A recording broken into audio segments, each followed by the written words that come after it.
Hello, hello, hello. Hello, Ilya, Doc Irving, Felius Goodman, that guy from somewhere, Nerd Blase. Thank you all for the happy affiliate anniversary. I forget that even happened, but that was like back when I first got it. Oh my god.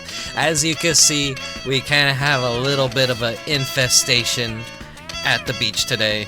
And my god, I'm gonna go insane. I'm gonna go insane. Okay,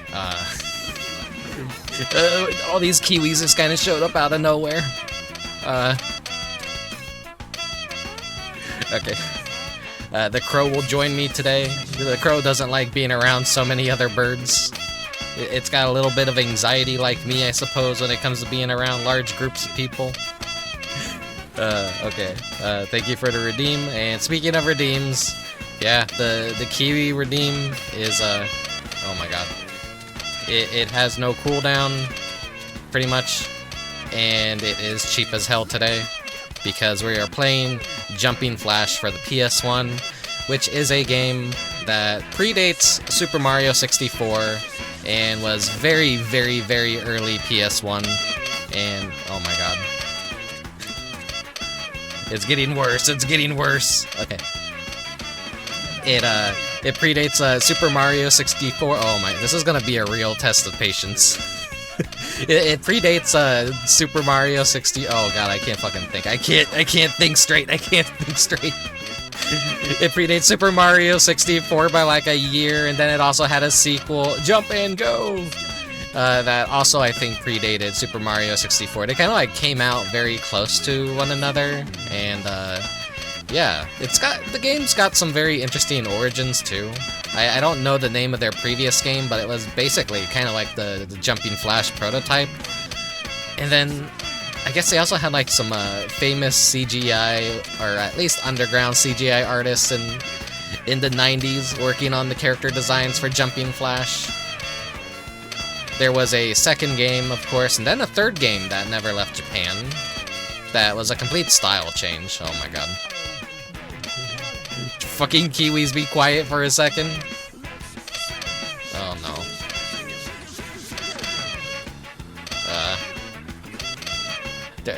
They're harmonizing. They're harmonizing. They're overlapping one another. Everyone who hasn't already left the stream the moment we got into the screen, I'm sorry. I'm sorry. I'm trying to think straight. I'm trying to think straight.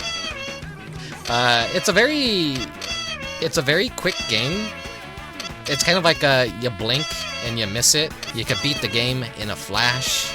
I'd say about like maybe an hour. If you're really good at the game and you memorize all the locations of the things you have to collect, maybe even less than an hour. Kiwis, please. They're not gonna play nice today. They're just the beach is theirs today. This is why you never go to a very public beach. This is why you don't go on a day. It's Saturday too. Very busy day. Everyone is going to a beach, I imagine. And that's why all these little guys probably showed up, because they all have the Saturday off. They want to come chill and I don't know, do what Kiwis do. Now, strange enough, while Jumping Flash is the origins of the Kiwi bird, this goofy little polygonal meme bird that everyone knows of but doesn't actually know what the game he's from is. Hey, he's from Jumping Flash, but like in the first game he only shows up in the first level, so I'm kind of over-exaggerating his importance here. But in the second game, the Kiwi kind of has a little bit more of a presence, and he also has some variants, but we won't be playing the second game today. That'll be sometime in the future, perhaps. Maybe a year from now, maybe a few months from now, who knows? Hello, Scarf the Smith. Oh, right. Affiliate anniversaries. It's kind of like a little micro-holiday, I guess, when I first got affiliate. Like, what was it, like a month after I started streaming?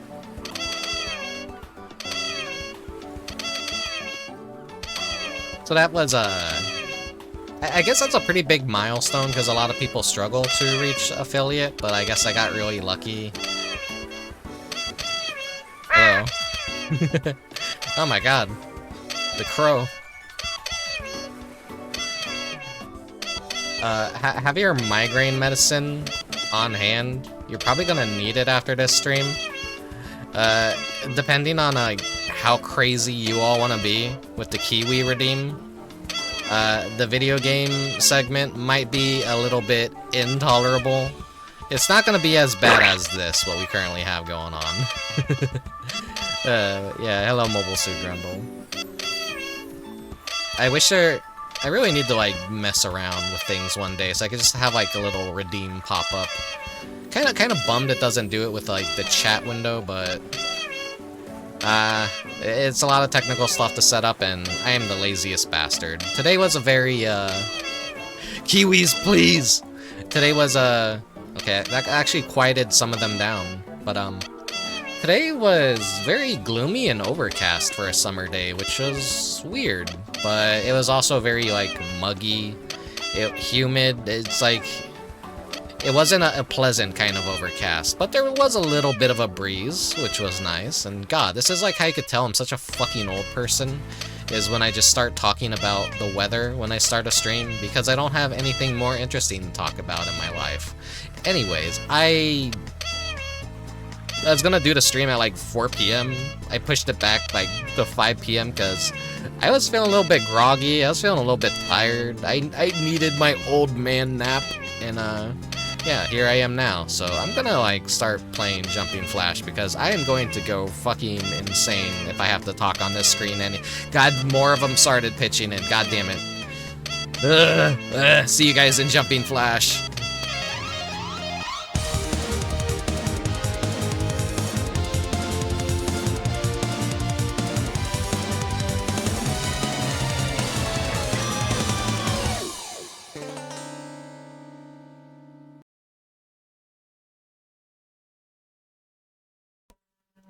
There's a plane going over my house right at this moment.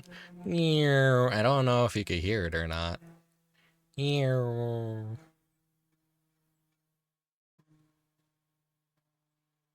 noticed there's like been a massive delay on the sound redeems when I was testing things last night. So I'm gonna get Kiwi jump scared. Anyways, as per usual, if the game volume is like too low, too high, please let me know.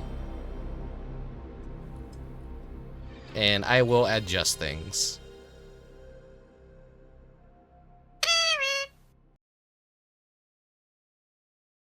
Why is it always like just Kiwi that is so delayed? Did I accidentally mess up a setting? Exact. Ultra. A black shadow threatening the safety of peaceful worlds. An evil scientist who frightens children and is bent on slavery. A giant robot has seized the peaceful world and carried it off. He frightens children and is bent on slavery. A huge private retreat for himself. Universal City Hall, here to help the people. Robert can do the job. Let's go, Robert. Jump and go. And that's all the story you need. Jumping Flash. They got game start, time attack, load, save, and options. Everything I want to be on is on. So this is a very, very, very short game. I'd say about like an hour. It's fucking amazing cutscenes. It's gonna keep like doing the same exact cutscene with a minor difference too during the game. But I'll take it things pretty slow for the first level. Ready to go? And as you can see, this is like a first-person game in kind of like a first-person shooter, because we can shoot missiles, and then our main gimmick is a triple jump. And like once we do our double jump, it faces our camera down so we can see where we're landing. So I guess some people could like make parallels to like, oh, it looks kind of like LSD Dream Emulator. Look at the kill. Where's the enemies? Oh my god, there he is, there he is. I want to kill him. It's him! Wait, is there a frog coming? No. It's him! It's the star of the show. He doesn't really do much. He doesn't really even hurt. Wait. You. Go away, I'm trying to play with the Kiwi. He just like kind of pushes you around. He's so like... It's like he's not a real common enemy in the game. He's like, he's so fucking harmless. He just pushes you around. He's like, he's very innocent.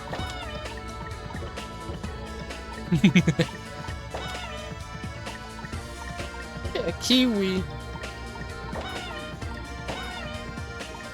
No, I don't want to do it. Ugh, fucking exploded. Don't worry, he'll respawn. So hello, Luria.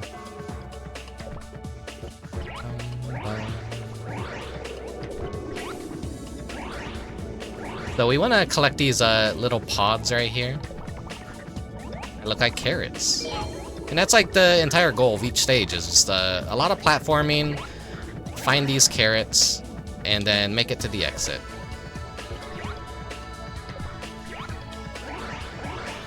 See if I could get to the bonus stage real quick. Soulless execution. I'm pretty good at doing that. I want to get an extra life if I can. Go for it.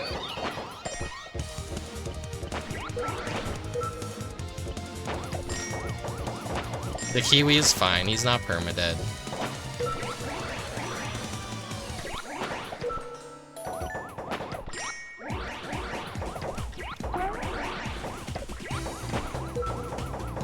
Yeah. How many more do I... Where's that other blue? Okay, there we go. Okay. There you go, got a 1-up. Not that I'll need it. Maybe I'll need it, I don't know. There's about 4 of the jet pods per level too to collect. Kiwi should be back, I think. Yeah, I hear him. There he is, he's fine.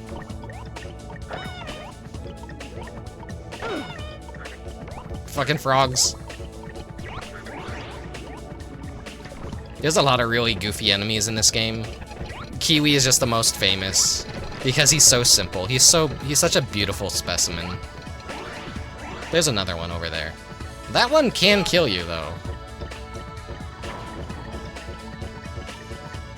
Like, Kiwi, come here, come here. Yeah, he's like pushing me to the edge. Oh. He will get his revenge if you let him.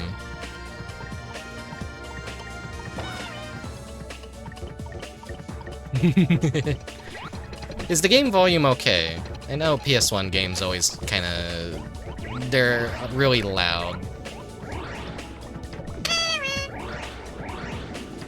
Hit tag barrel. Yeah, this game is really cool. Like I said, like I was trying to say when all the Kiwis were screaming over me earlier, it predates Mario 64 by about a year. And it has a sequel as well. It's like more or less the same as the first game, but it's like kind of a level pack. So we got all the carrots. We gotta go find the exit now. Look at this enemy. It's like a boar cannon.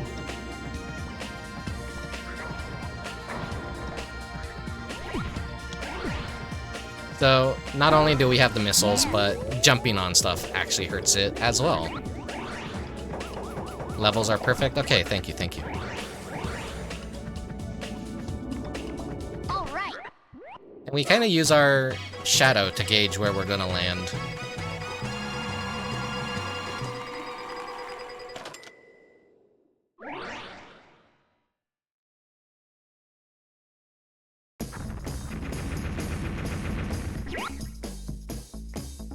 I could tell this is a really old PlayStation 1 game because this was before it had the DualShock, the analog sticks, and also because This is like the American version, and X is not the confirmation selection. It's actually O, which is, you know, in the Japanese versions of a lot of games, O is confirmation and X is like cancel.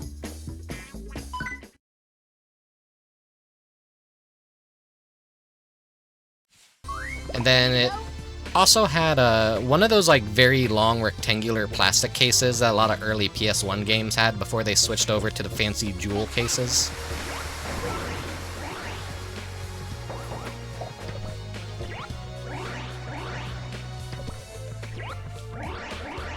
But I couldn't do my usual thing for the starting soon screen where I do a little slideshow of all the box art because it had different sizes. I think it's like always the jewel cases in Japan, but in America they tried to cheap out a bit.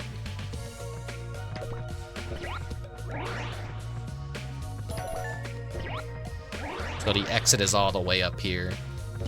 Will that be enough? That will. You got this little spider dude over here. Where's... Okay, I gotta get up there. Ah, shit.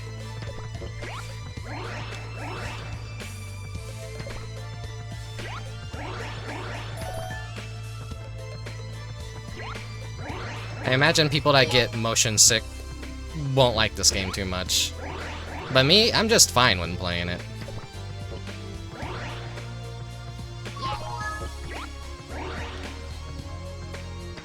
I just love like these giant comical skillets, these pans on top of volcanoes. We give it ourselves like a little jumping boost with them too.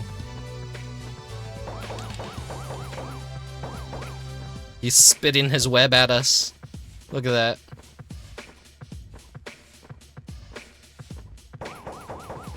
Those are some mind-boggling graphics right there.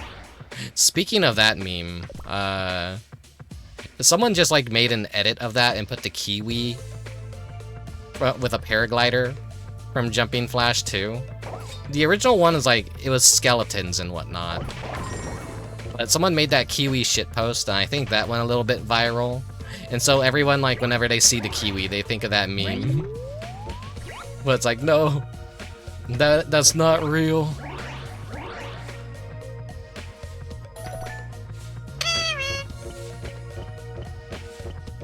Feel free to go ham with the Kiwi if you want to. It's cheap today, it's got no cooldown. I know when one of my friends shows up, she's gonna go crazy with the Kiwi.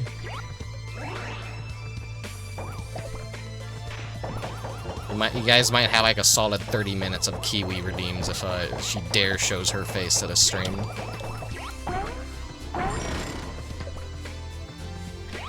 That's just like me killing time. I don't need to be taking so long, but it's also nice to explore the little stages.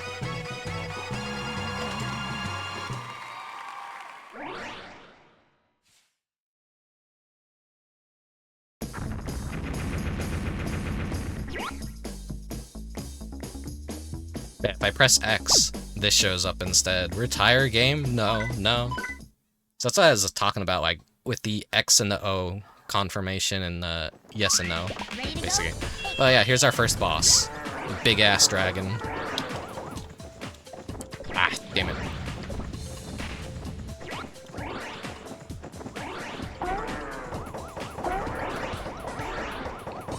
One of the funnest things you could do in this game is like pogo off of enemies.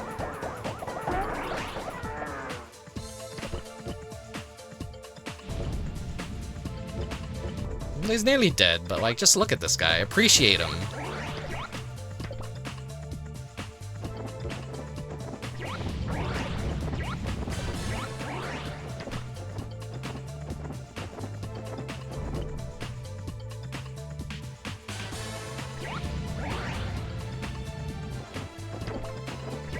Alright, time to kill him.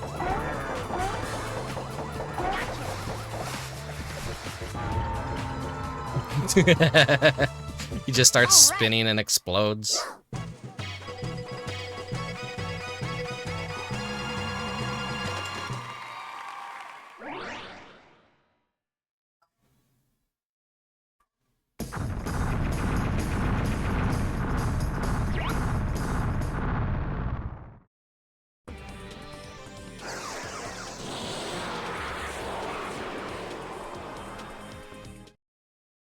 riveting storytelling. They just go through the effort of like making a unique cutscene, but it's like the same thing over and over again for each of these worlds as we unlock them. New enemies spotted. Like where are these? Like ogre strawberries, flowers, watermelon? They're spitting seeds, so I think they're like watermelon flowers.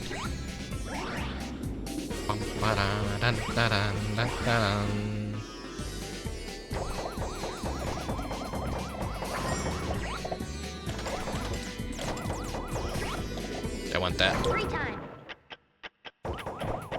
Oh, he dropped a power up that freezes time, so that makes my life easier.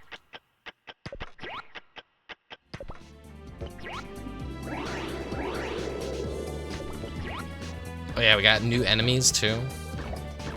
No kiwis, but I think this is a, what is it, a eggplant cow? But it's like a giant, like, what do you call it? You've got the dung beetle too.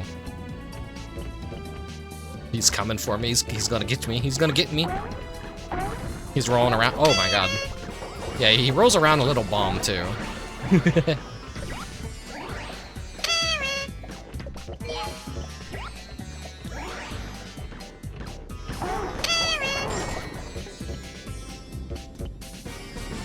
You got the creepy-ass Baron Aloha Sphinx. And, like, this is, like, a very Japanese-y thing, but, like, I don't know. They always seem to associate palm trees with, like, a sphinx.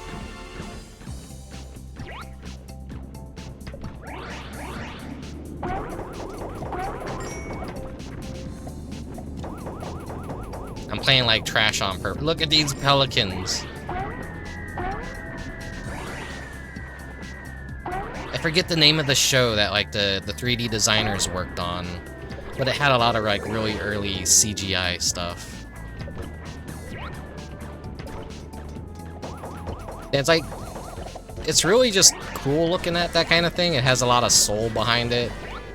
It's much more interesting than, like, modern day CGI, because, like, now it's just, like, the standard, it's normal, it's got a format that everyone follows. You rarely get unique. I want to say early early 3D is a lot like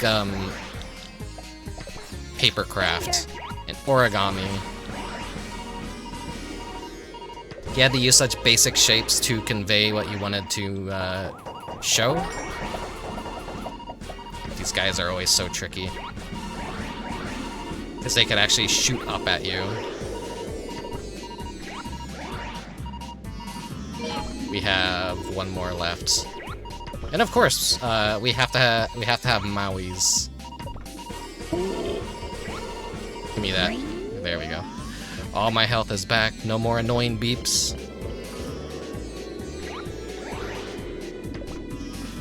Where? Oh. Try and get the bonus stage. Jet pod is over there too. Let me go get that first, and then we'll do the bonus stage.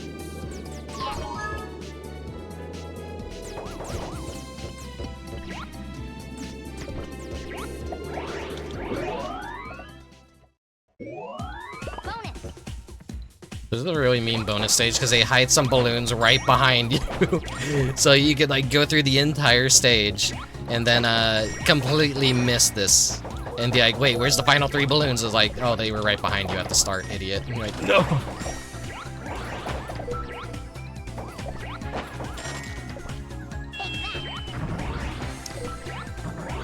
Come on, come on.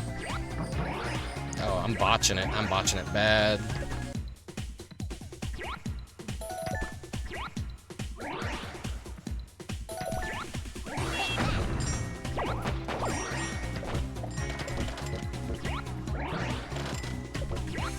Yeah.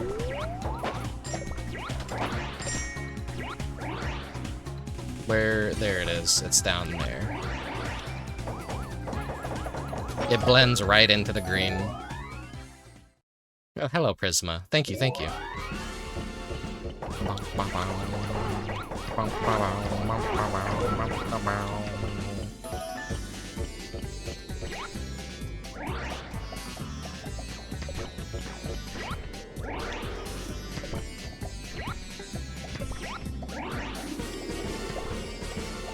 Look at this, like, caveman house.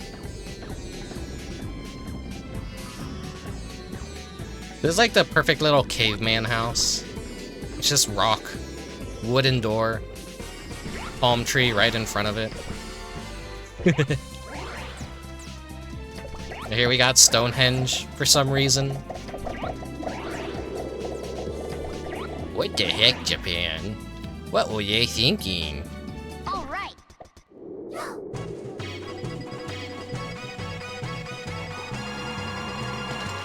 How goes? I'm not going insane just yet. Everyone seems to be behaving with the Kiwi redeem, which is something I didn't expect. Whoops. I always gotta break that. It's like always so weird for me switching between like Japanese and English games, and then like when I'm playing the English version of a game, it's like doing the exact thing that like my brain is just like constantly struggling. Didn't mean to do that. But it doesn't matter. There's a secret in this stage that'll give us a ton of free shit. Ooh. Wait. You. They put that enemy right in front of that wall. Free time. Oh shit. Okay, that froze time, so I can't like destroy the door when it's doing that.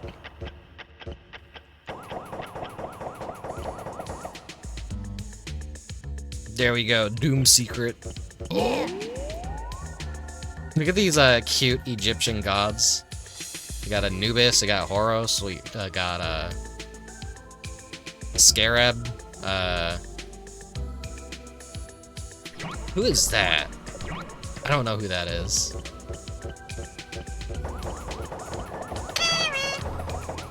Kiwi. Hey, Pokey. Ugh!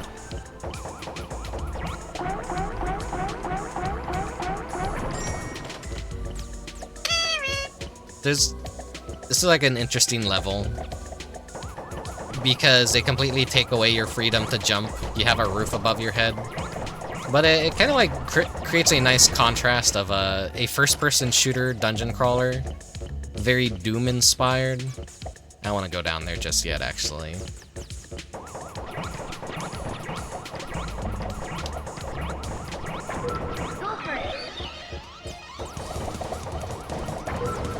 Oh, yeah, I could just like run into enemies and kill them. I don't even gotta worry. Free time. Go for it. Aww. I'm tripping balls right now. We've frozen time, but we've also like extended our special by doing that.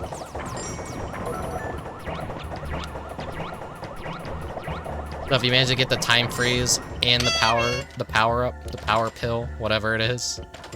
Basically the invincibility star. Hello, Karen.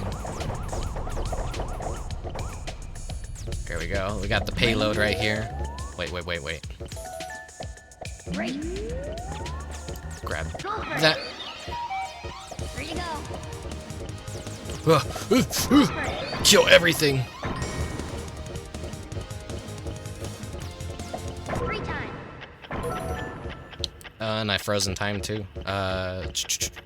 Wait. No, oh, wait. There we go, I could go across that one.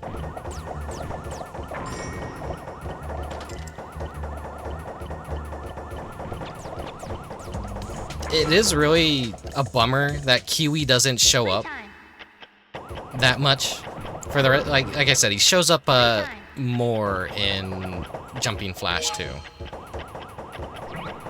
He's only like really in the first stage.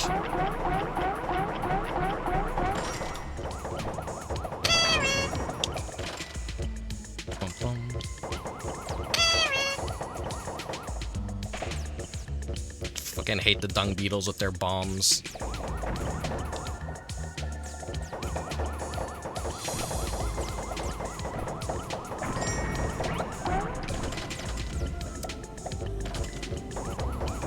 Jumping Flash is just such a neat little game series. It's kind of sad they died out.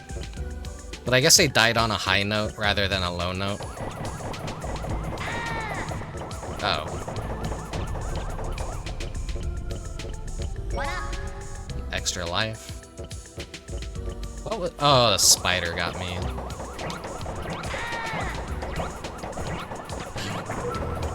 I love Robbit's little scream. Ah! Great.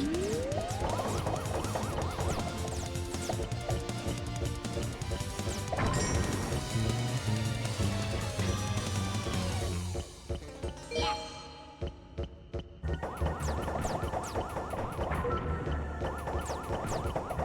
Want to go? Free time. Kiwi shows up in our hearts, yeah.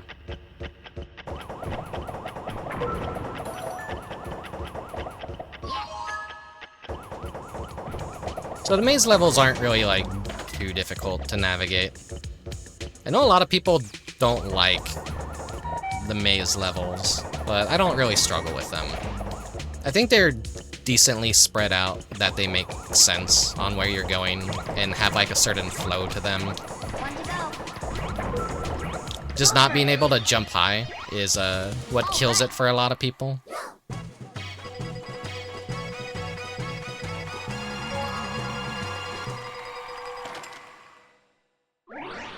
The PS app keeps having Jumping Flash trophies you can earn, and it's really weird.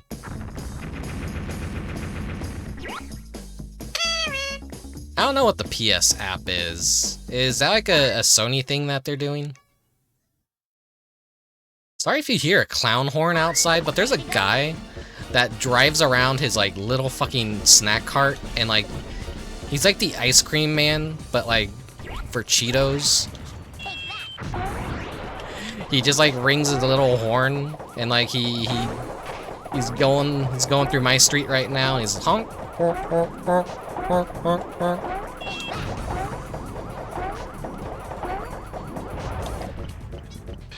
There, he's like passing by my front house.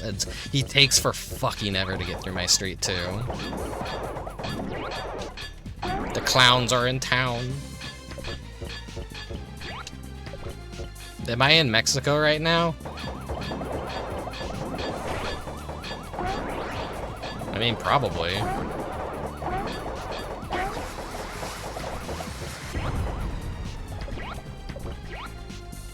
All right. He's the Pied Piper, but for Cheetos.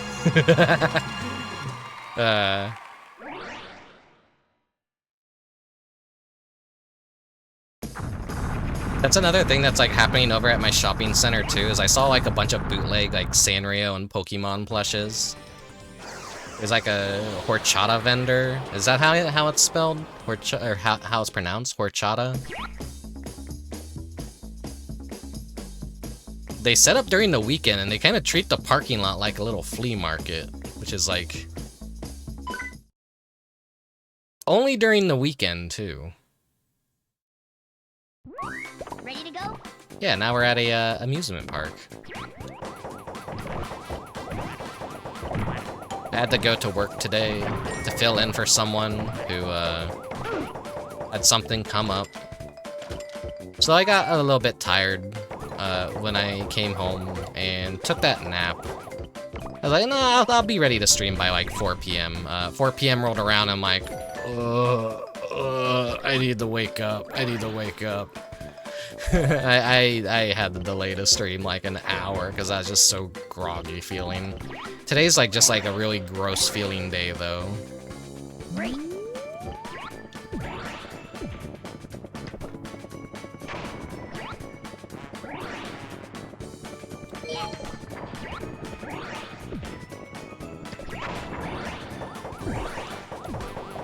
You say you saw more Cheeto minstrels at your work for a second. Go for it.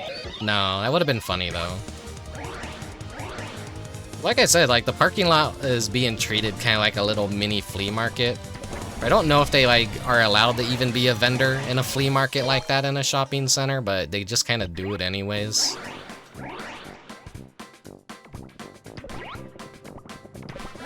I would like to go to a flea market again. I used to go to them all the time as a kid, and I kind of regret not doing it during the height of retro video game collecting. Back when I was doing it, you would find a lot of like Genesis, NES, Super Nintendo games for dirt cheap. And I always tell the story about how like I almost got a Sega Saturn from a flea market, but my parents are like, nah, we'd rather buy that brand new. And then, you know, they never wanted to buy it anyways. But my parents are always like very not trusting of like buying used electronics.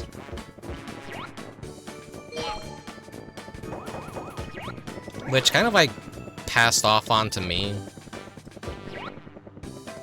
But when it came to VR, that's why I bought my VR stuff used, because it was dirt cheap, and it ended up like saving me a couple $100s, and it worked perfectly fine, because a lot of people, when they buy their VR gear, they realize they don't like VR, and they just, or if they like it a lot, they'll just upgrade to something better. So it's like really easy to get some used VR gear. And hopefully, like, no guarantee that it'll come free. That's like always the major worry when buying VR gear is like, alright, how much dried cum is on these controllers? Who's been gooning with the VR helmet on? Yeah, the only issue mine had was that it smelled a little bit like curry.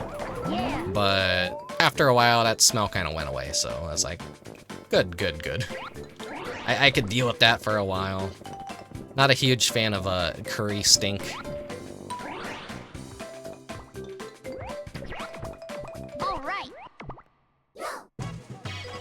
Jumping Flash is sadly one of those games that I was never able to own myself. Copy for this probably isn't cheap, because this is like very, very early PS1. Maybe a Japanese copy of it is pretty cheap.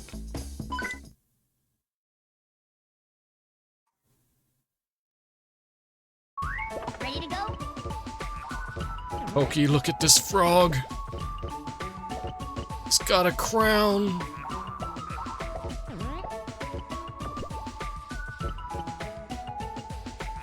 He's squirting.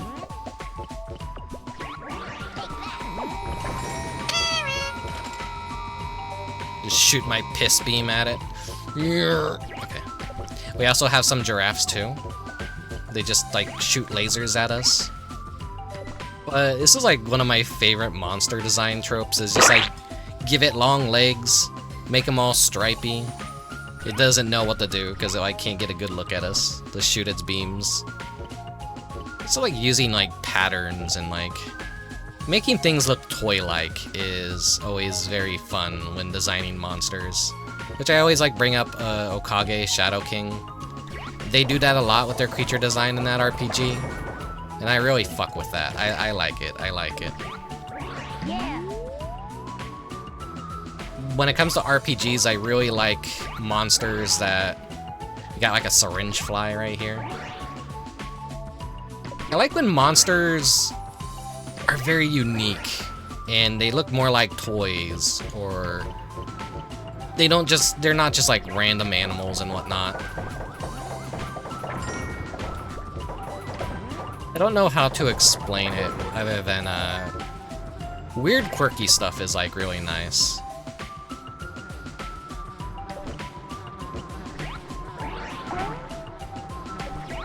And that brings me back to like the early CGI talk and like 3D stuff. We got... I don't think this is new. I think this was in the desert level. I don't think he does anything to hurt us. The syringes try and poke us though. Just like a little cockroach.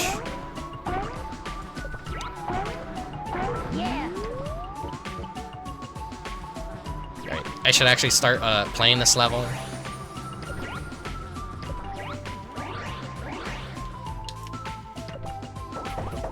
This game feels really good too when you master your triple jump, and you're just like really good at gauging how far you can go with that jump, and using your shadow to know where you're gonna fall.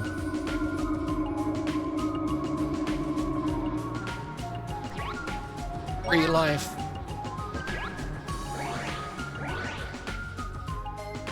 Yeah. I need to go get that jet pod.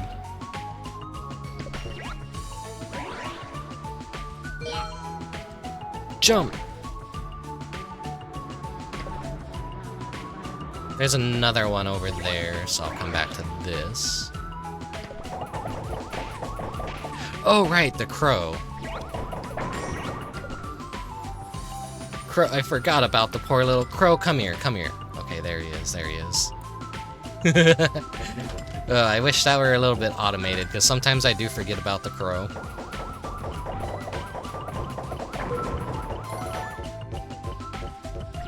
I don't know what, like, suddenly made me remember the crow, but I'm like, oh shit, that was redeemed. I do everything as scuffed as possible around here. Whoa. I wish I could, like, go inside this, but it's, like, just for show. Using the expensive sound redeem. The Kiwi is right there. It's only 10 points. You don't want to use the Kiwi?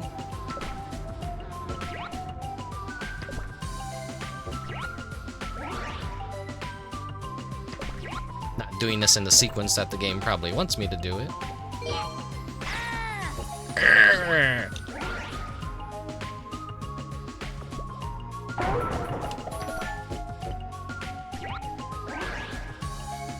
Look at this little Ferris wheel, it's so cute. Oh yeah, the peanut redeem is still there. I never removed the peanut redeem.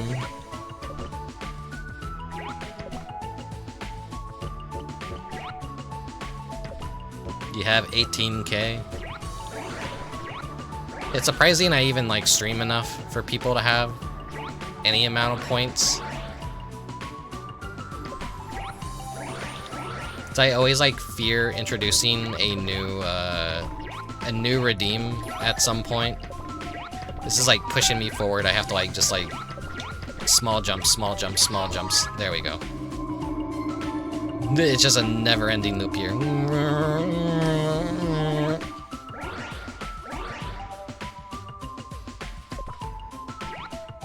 All right.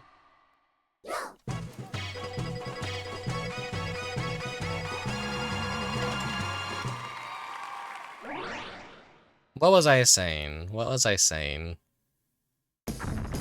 Introducing new redeems is always a scary thing because it's like, okay, this could like potentially alter the flow of the stream. Do I have a redeem that turns me into the cursed SpongeBob? Do I have a redeem that makes me small? Stuff like that. I'm like, do I want that to be a part of the presentation of whatever game that I'm playing at the time? And how expensive do I make that? And then how many points do my viewers actually have? Am I overestimating? Am I underestimating? This is a very scary boss.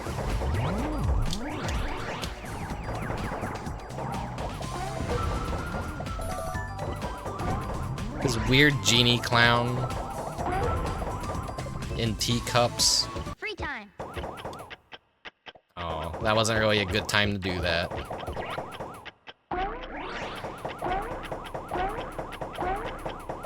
The redeem that makes you old.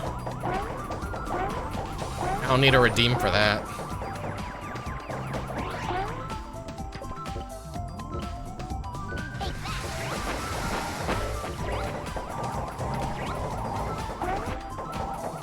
I'm already old. I'm watching a friend stream earlier and the discussion like comes up about like people that are like, what makes a game retro? How old does it have to be? There's people out there that still deny that PS2 and GameCube are retro. And then there's people out there that are saying like PS3, Wii, Xbox 360 are technically retro. And I think a lot of the issue is like people just don't want to admit that they're getting old. They don't want to admit their age. But yeah, we're kind of like reaching that point where I would say like the PS3 is just starting to become retro. It fucking sucks to hear. But kind of like when that stuff stops being sold on the market, and you're already like 2 generations of hardware, nearly 3 ahead, I think it's okay to like say like, yeah, that stuff's kind of retro now. Everyone's got like their hot take and their feelings on it.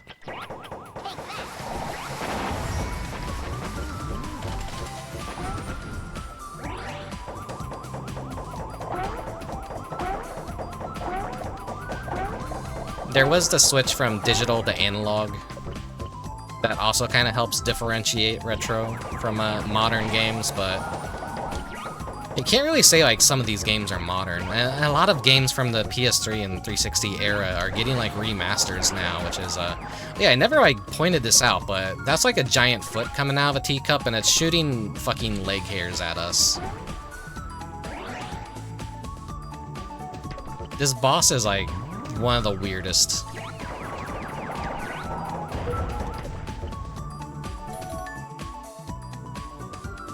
Now he's angry. We've destroyed all of his teacups. He's gonna double lariat us. Get jumped on, stupid.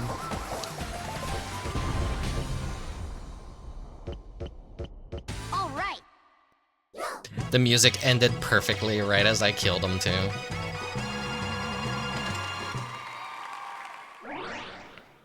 The joke about the PS3 having no games is even retro now. Yeah, kind of. Getting ready to call the new Gears of War retro throwback when it comes out. I've never played the Gears of War series. I was never really an Xbox person. I had the 360, I played a few games, and then it died because of the red ring, and I was just like, alright. Fuck this. I'm not jumping through the hoops to get this shit repaired. I barely even played it. The only good games it had for me were the Katamari Damacy. Ready to go?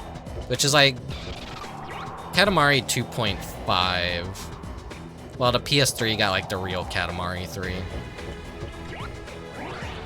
So if you thought jumping Flash was hard, well now we have ice physics. We're sliding around. Baron Aloha. Cute little snowman. This stage has really good music. Got this little island house. You can go down here. Little penguins.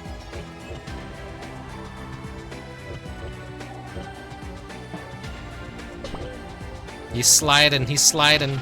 Ugh! He actually will hurt us if he slides into us, though.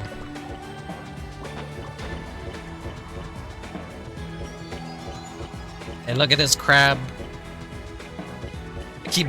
I keep bumping into everything, but look at him. He's perfect. He's beautiful. Now he's fucking dead. Do you guys like seals?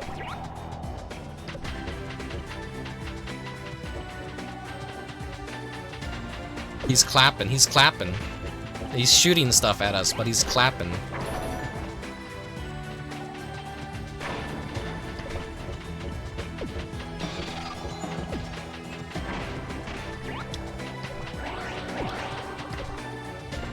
Look at that beautiful face.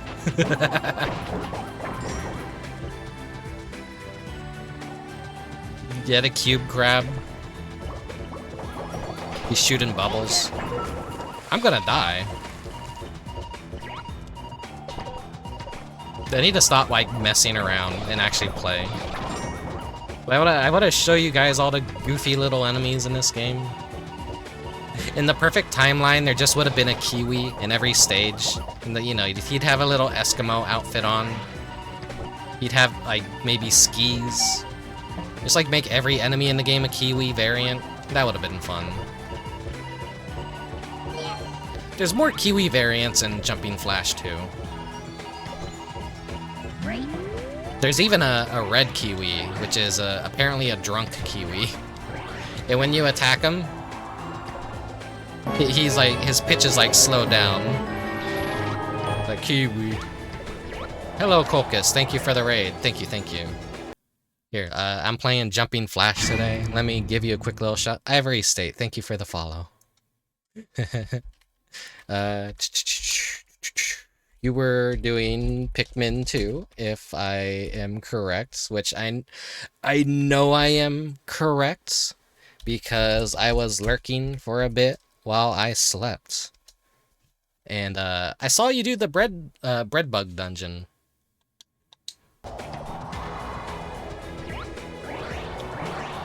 Ah, shit, I'm hitting something.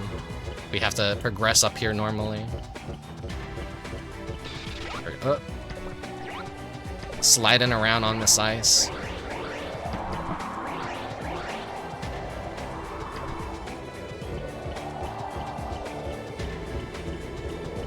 Oh, you did the water wraith too. It fucked you up. Ugh. Wish I could have seen the water wraith. I'll have to go check out the VOD.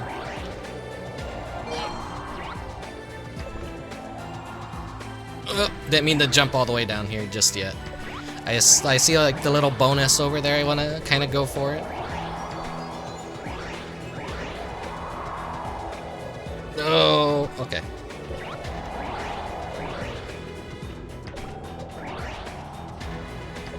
Ice physics are fucking me up bad. Slide, slide, slide.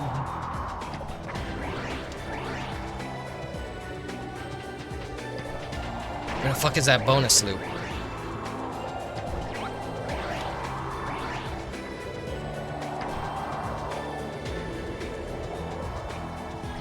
I'm kind of doing that gamer thing right now where, like, you know you're super high up, so like you kind of adjust the look down, but then you realize, no, it's on a flat screen. You're not doing anything by doing that.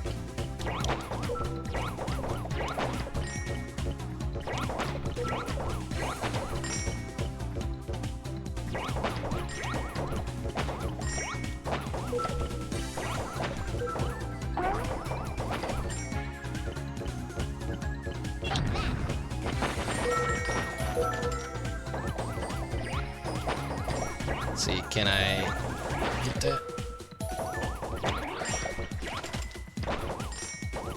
Okay, where are the other balloons? Where did I miss the balloons? There's one. Where's the other one? I'm gonna run out of time before— oh, there it is, there it is. Gonna lurk while I cook dinner. Oh. Thank you for the raid, Cocus. And, yeah, go cook dinner. Take care. Thank you for the raid, thank you for the lurk. You can listen to me, continue to scream. Not really scream, but, just talk about these goofy little critters. Sadly, you didn't really get a good look at, Robbit himself, but he is a robot rabbit, and I know you love rabbits. So this is a game you should definitely, like, try out when you want to play something retro.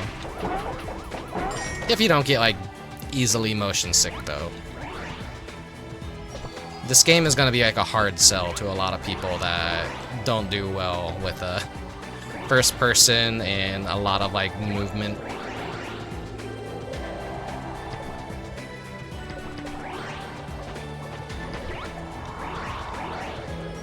There we go. Got it. Now I have to— where was the exit again? There it is.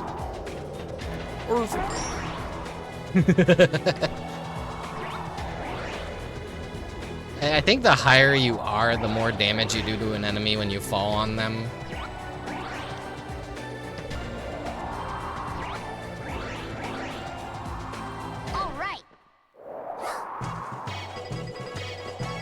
There he is. There's the beautiful balloon.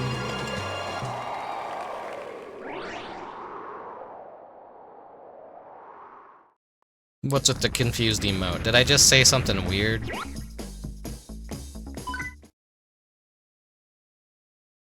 Yeah, I believe this is another maze level. Yeah. This one's a little bit more easier to get lost in. We have these cool, like, CRT bats.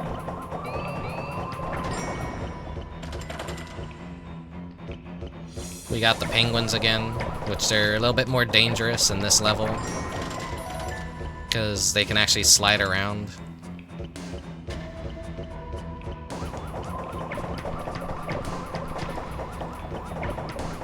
Like I always mention, like people getting like motion sickness from a lot of like old games and first-person stuff. Which I never really like considered that myself, because I grew up playing stuff like this, so it was like very normal for me. And it never really like made me sick or anything. And then when I see other people like play a lot of games like this, they mention how sick they get. I'm like, oh, I guess maybe I'm just like built more autistic. I don't know. Because there's like always so many games I want to recommend people, but I'm like, oh wait, they might not be able to like enjoy this to the fullest. It's probably they're not gonna like the perspective. They're not gonna like how much movement there is. Hello, Jimmy Map. Thank you, thank you.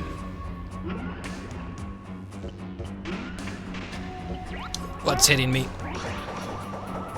Got some stingrays. Got a fish. Look at this little sea anemone. It's not actually an enemy, it's just a prop for the stage. Oh my god.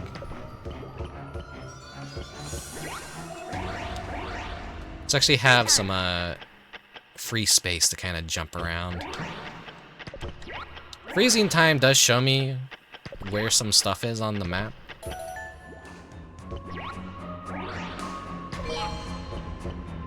Great.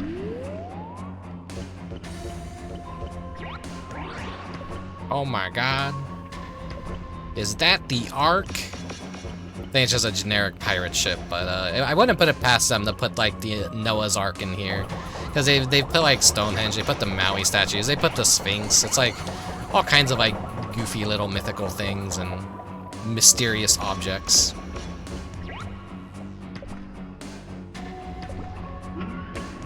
Saw Jumping Flash gameplay during a review of Klonoa 2 yesterday. What are the chances? This is like I want to say this is a summer kind of game, which is why I wanted to play it during the summer. So I think it's just like the season for Jumping Flash, honestly.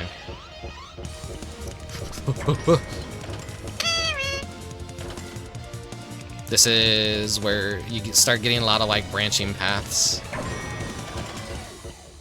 You kind of have to use the enemies to know where you are, which is why I'm not immediately killing everything.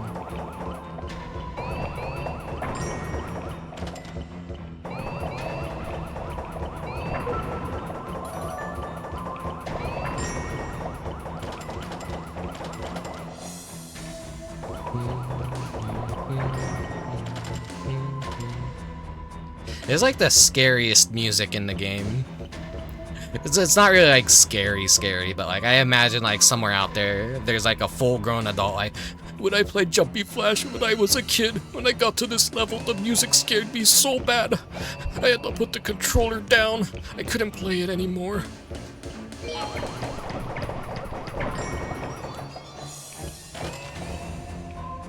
Top 10 creepiest levels in non-horror video games.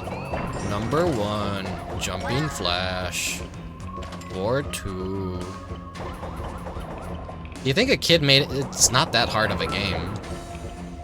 I would like to think a kid would be able to make it to this part. I'm gonna get lost.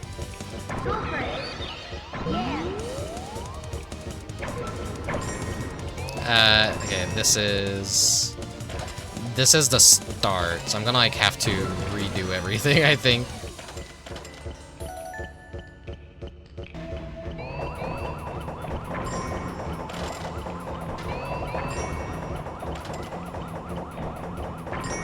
I'm gonna say this is like Japanese level of difficulty, which is intended for kids to play it.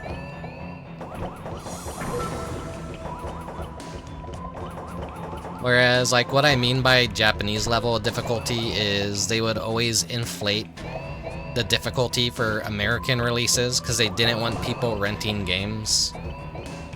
So they wanted to make them like as frustrating as humanly possible for people.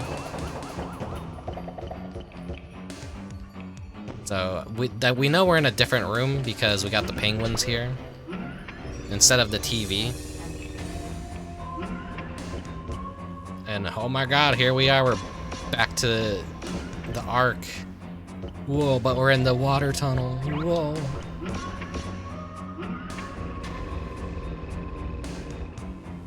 Inflate. Did I fucking say Shut up.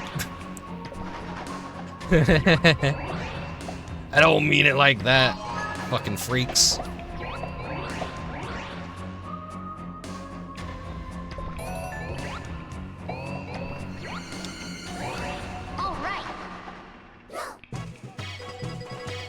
I want to get a better look at it, but you can see one of the bats was just hanging upside down, doing a little bat thing. A cute little detail that you don't get to appreciate, because when you usually see the bats, they're just kind of already flying around.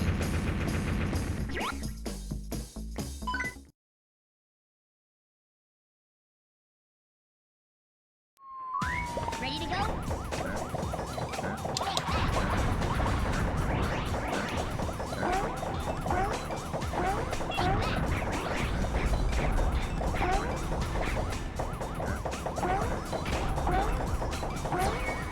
The bosses never really, like, give too much trouble.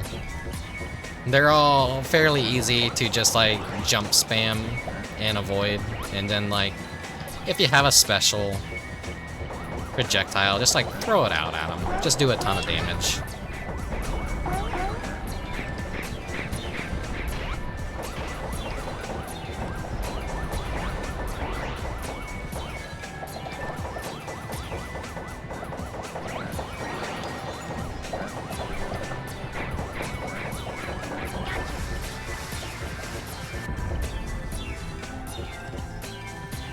So I haven't mentioned it yet, but all jumping flashes, little extra missiles are just fireworks. And that's a cute little thing. You just like shooting little bottle rockets, like cluster firework bombs. What do they call those, like round ones? I think those are like the launcher ones, actually. The big fucking fireworks. Then you have the pinwheels. The ones that spin on the ground.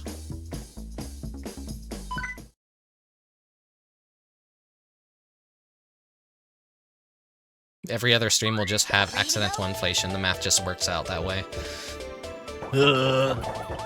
Can't go one Rickubus stream without some sort of fetish being mentioned. Not one that I have, thank God. Look at this dude. This is like someone's fetish out there.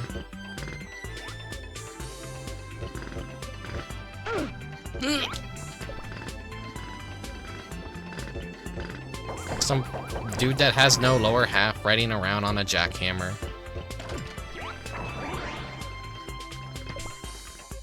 Got these goofy little dragonflies, not fireflies. We got some more pelicans up there.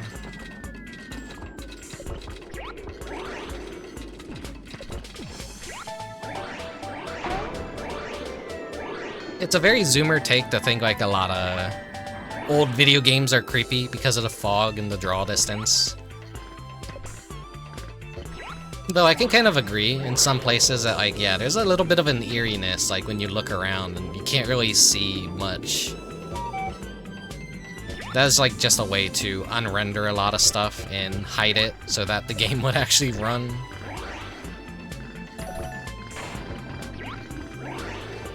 I need to get up there.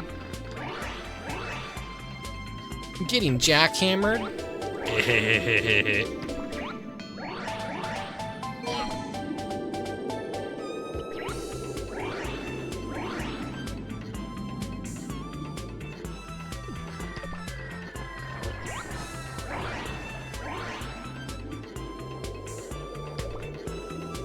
Time stop. Time.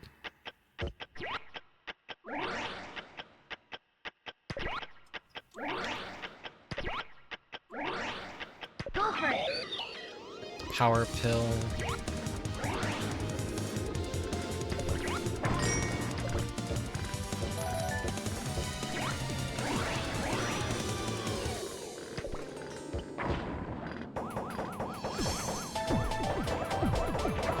I love the little boar cannons. They're one of the cutest enemies. Kiwi, of course, is like the cutest, but there's just something special about... You take an animal with a unique shape, and you apply like inanimate object status to it.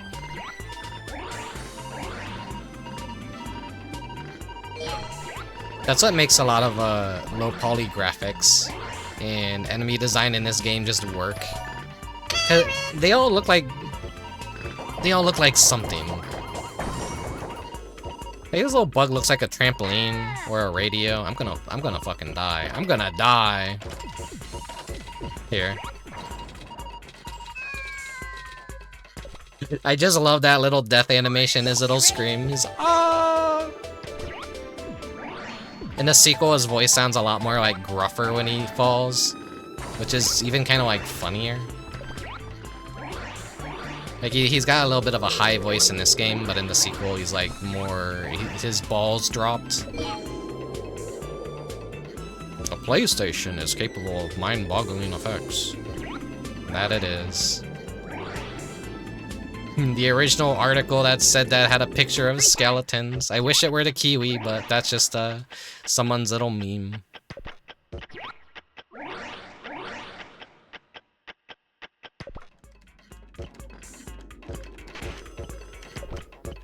This is a very dangerous level. A year of peak content. I wouldn't say peak. Hey, Dubious. I retired Donk, as much as it hurts to say. He is no longer my tier 3 emote, but anyone could like basically just use that emote through like what is it, Better Twitch TV. But like, I made Sayako my new my tier 3 emote.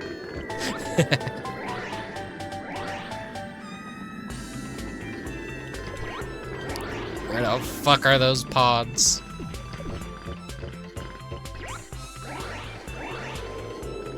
Kiwi is just like my tier 2 emote. These are like, I will never expect anyone ever in my entire stream career. It's happened only like once that someone wanted the tier 2. And I don't think that lasted long. But I don't expect anyone ever like sub with that shit. The fucking Pelicans are like fucking, they're dropping bombs from their bills. I love that. Played Psycho 2 days ago and I can't stop thinking, yeah. That's been my brain ever since the Psycho stream. I'm fucking far gone. I'm fucked up. I'm fucked up. Anyways, this isn't a Psycho stream. I'm just saying, like, the tier 2 and 3 emotes, those are just like reserved for like a shitpost emote, because no one in their right mind should ever fucking sub to that. It just gives me an additional emote to use in other people's channels.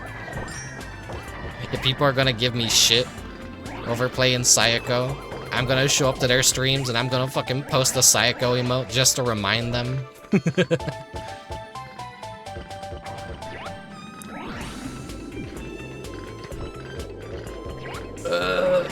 I'm gonna guess it's like over there. It's a little bit hard to tell with the fog of war on this map.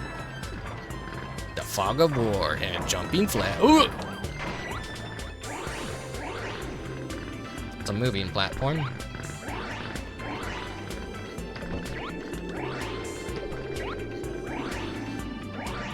That's another moving platform. Whoa, whoa, whoa. This is like scary.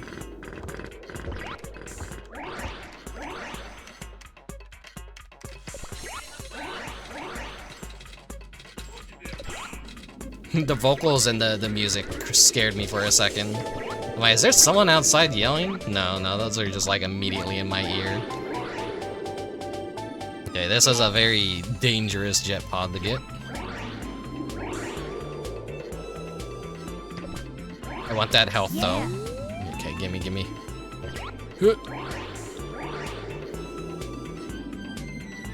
No, I just have to make it back and not die.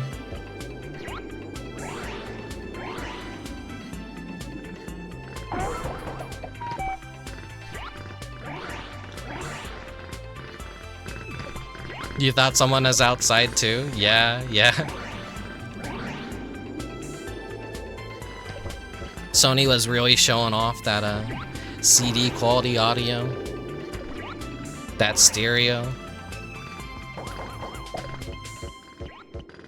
Yeah, the music for this game, like, is really good too.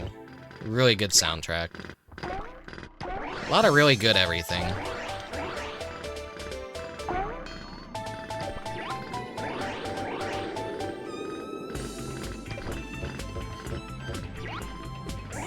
Okay, where is the other carrot? There it is.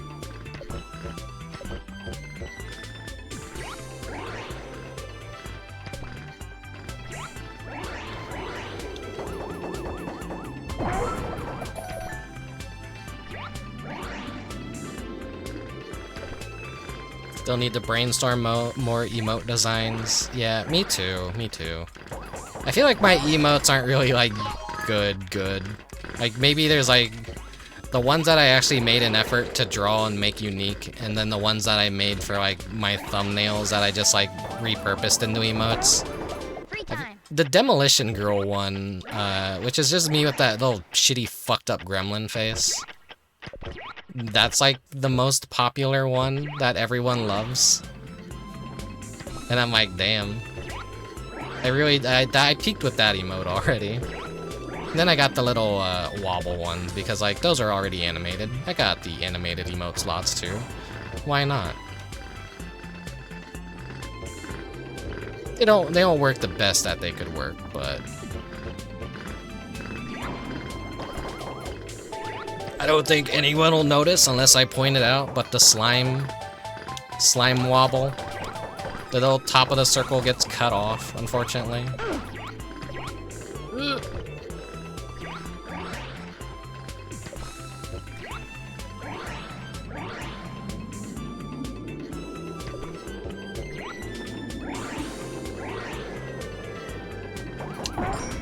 All right. Well, that was a stressful stage.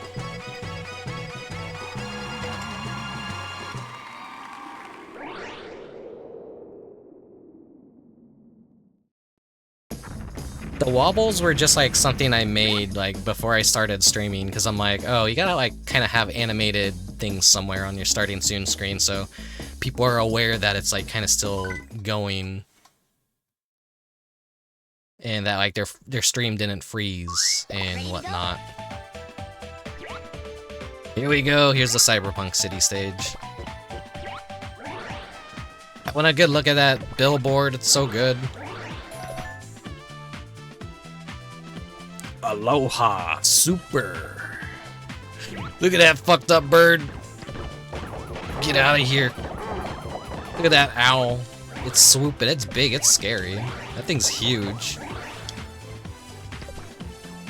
Go for it. Yeah.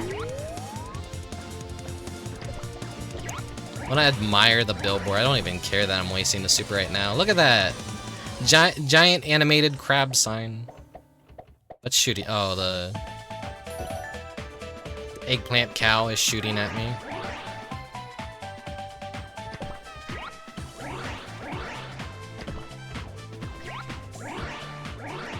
I feel like I could redo the crow's wobble emote. I wasn't really like too satisfied with how the crow came out.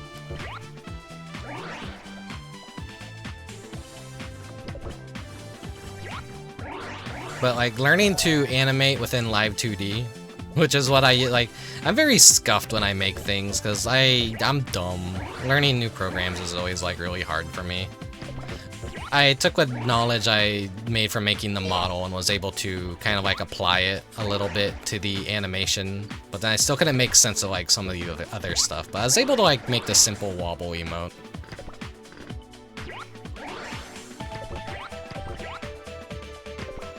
If I was someone that actually liked to make money and take commissions, I could probably be like, hey, you guys want a wobble emote? And I could make one for like everyone. And then people would be like, oh, those are so cool. Who made that? I want one. And then you can point them in my direction. Say like, pay him $20 dues and he'll make you a wobble emote. And then I'd get rich, and then I'd, No, no, no.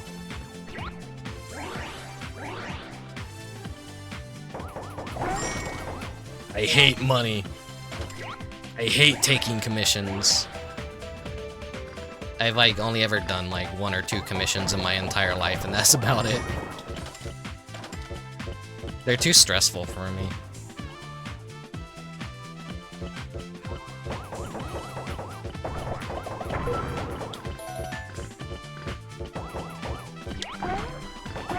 I don't like keeping contact with someone constantly like, hey, is this small thing that I changed, do you like this? Like, the anxiety of, like, making something for someone else and, like, do they like it?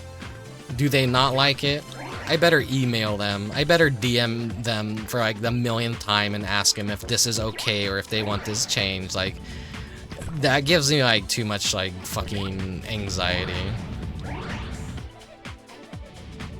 If commissioning where I just, hey, I'll draw you something, then I just draw it and I never have to show them any of the progress, and that'd be fine. Okay, the jet pod is over there.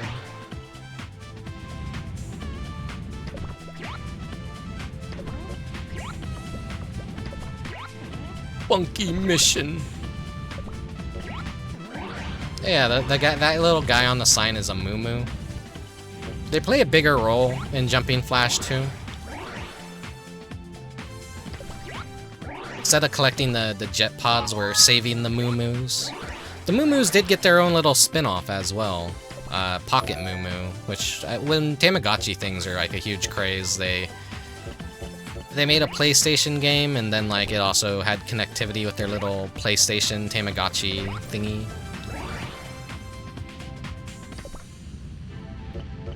I remember all the commercials were very Moo-Moo-centric for Jumping Flash 2.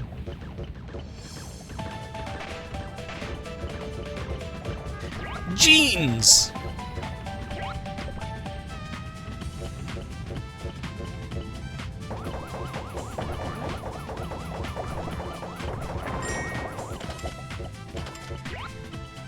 Oh yeah, and Kiwi does appear, they, like, the developers did make another game, which I believe is called, like, Pet in TV, where it's more about, like, training an AI within a PS1 game to solve puzzles, and basically you're, like, saying no when it's doing something bad, and you're saying yes when it's doing something good.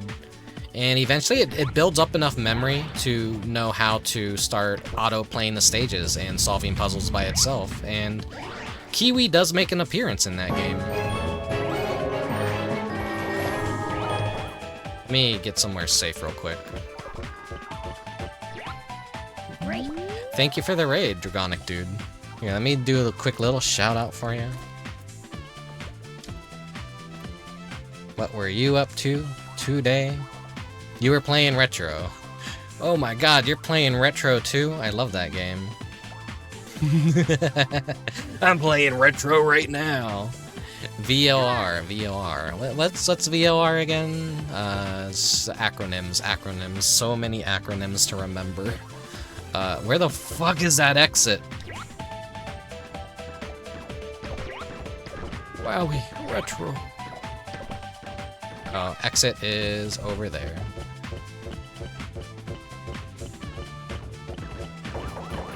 Eggplant cow. Zero Escape, Virtue's Last Word. Oh, okay. Those games. I've still only, like, played the 9 persons, 9 hours, 9 doors, and that's about it. Which I'm always glad they ported those games over to Steam and, like, modern consoles and stuff. I always worry with a lot of that DS stuff that it's just kind of lost and locked onto the DS, but luckily, like, emulation also exists, and a lot of the good stuff is just getting ported elsewhere. Okay, we fight the boss this time, which is a giant octopus robot monster thing. Doesn't look like one, but trust me, it is. Biblically accurate, robot octopus.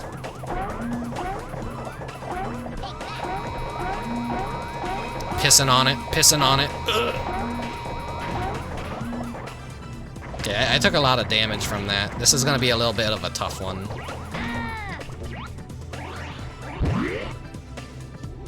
He has like multiple forms that he takes too.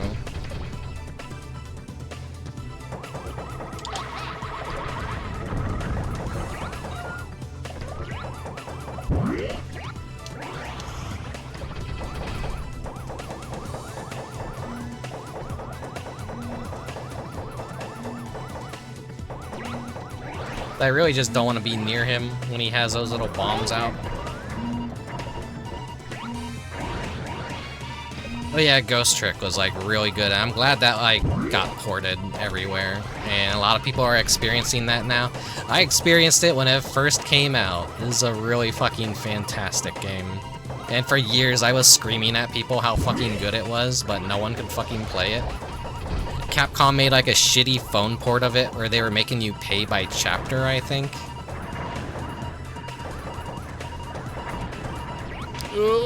Okay. And I couldn't get behind that, so I was like, well, if you want to play Ghost Trick, you could, you know, do it the Yar Har Har way, or you could like fucking buy the shitty iOS version of it. I'm gonna die. This boss actually is just gonna legit probably kill me.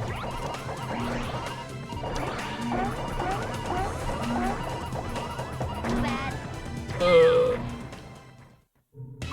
Get ready.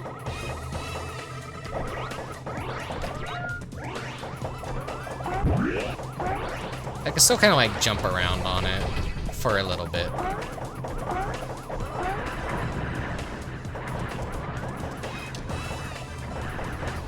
When it goes into the urchin form, though, that's like very dangerous.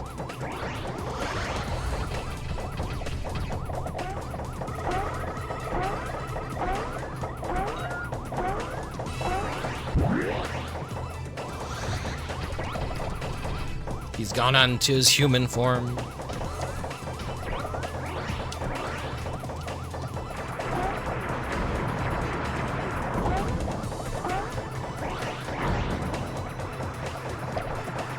Doing much better.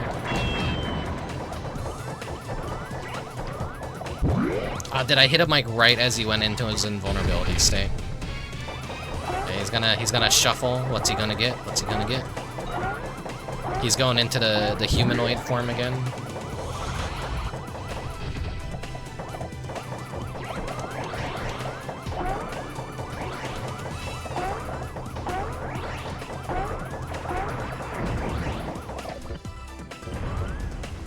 There we go, boss beaten.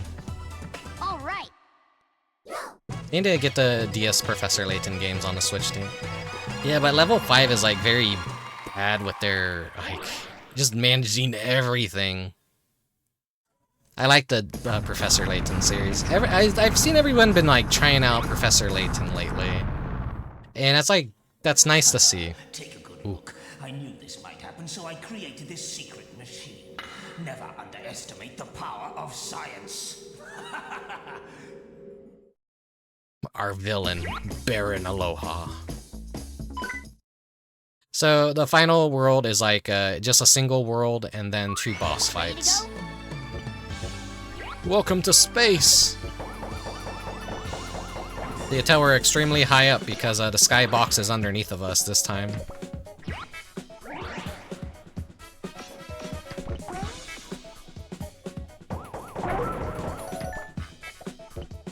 The exit is over there, so...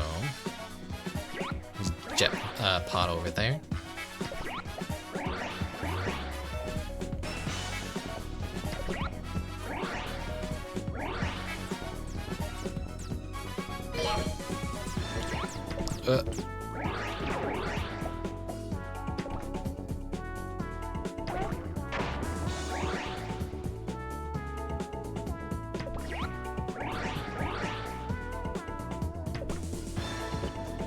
I'm trying to read chat, but I'm like also like, okay, how do I not end up killing myself by accidentally jumping off the stage? Because there's a lot of death falls in this level.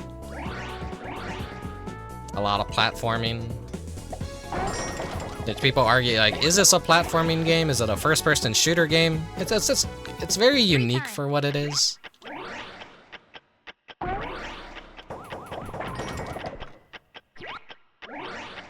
It's kind of a little bit of everything. First-person, platformer, shooter.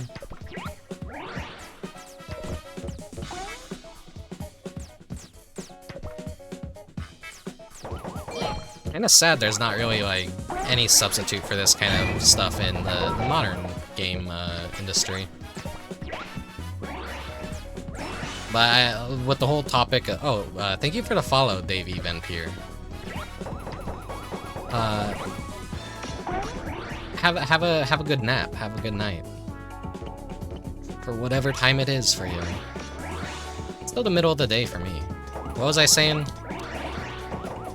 Oh yeah, like, with people getting motion sick, I can understand why fucking modern game devs wouldn't even, like, go for this style of game anymore, honestly. This is something that could only exist in the time period that it came out. I think I'll be able to, like, jump over there. A lot of this is, like, being able to trust the distance of your jumps. Get a feel for it too. When it comes to video games, I feel like I'm a pretty good measure of like how fast I need to be going, how long my jumps are, how to time things. I grew up playing the Crash Bandicoot games, which I beat Crash Bandicoot 1 on actual hardware as a kid. That's a pretty big bragging right, perhaps, with how fucking insane Crash Bandicoot 1 could be and unforgiving sometimes. I wanna do that bonus stage. I'll be able to make that jump.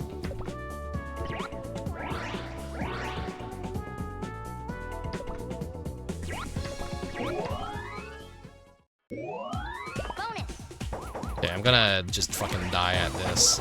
I don't want to use my specials. I wanna keep them.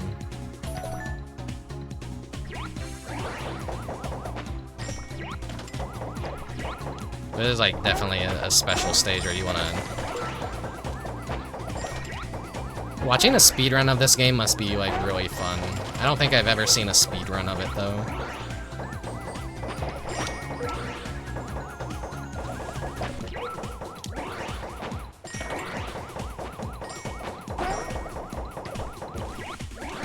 Just try and rain hell from the skies.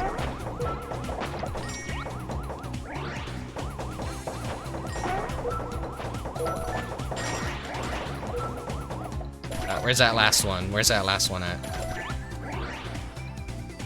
There it is.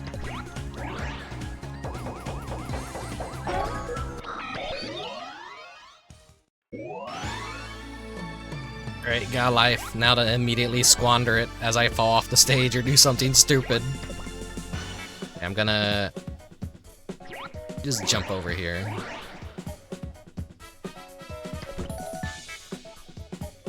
Video games that are always like centered around jumping and like multiple jumps tend to feel really good to play.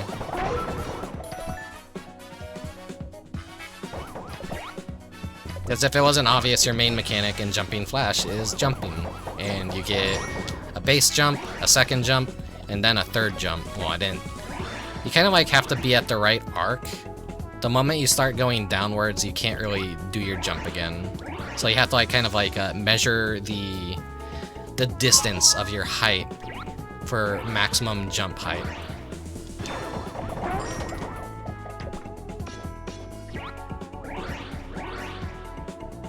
Yeah.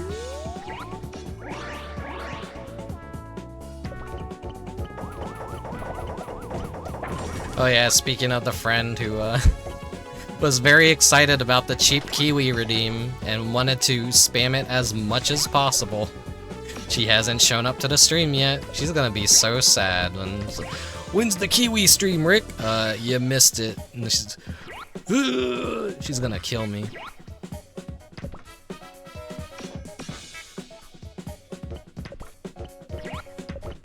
remember right, the exit was somewhere in the middle. Kiwi. Enjoy the Kiwi redeem. It's just gonna be cheap for this stream, and maybe the jumping flash too. Whenever that happens. Probably not this summer. Or maybe sometime during non-summer season. I don't know.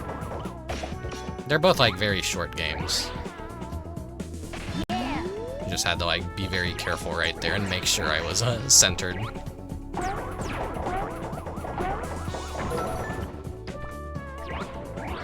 Hello Hypesy, and hello Six Horn Tauros. All right.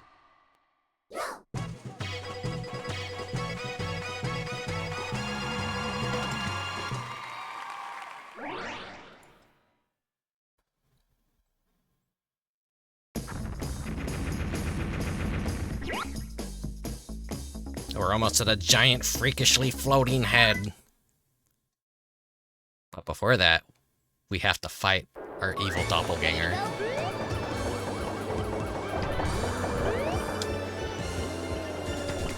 It's like one of my favorite things in video games is just having a dark version of yourself. Your mirror evil version.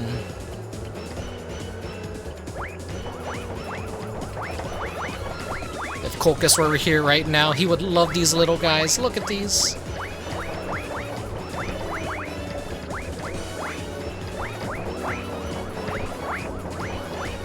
Oh yeah, the crowd is like booing us. They're all moo-moos.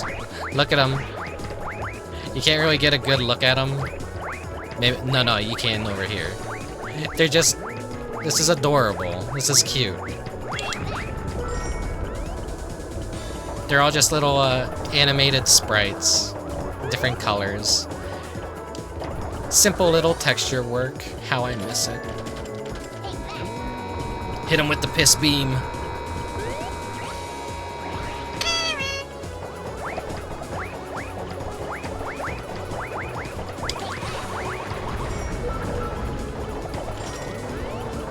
They give us a lot of fireworks to use. I'm you, but evil.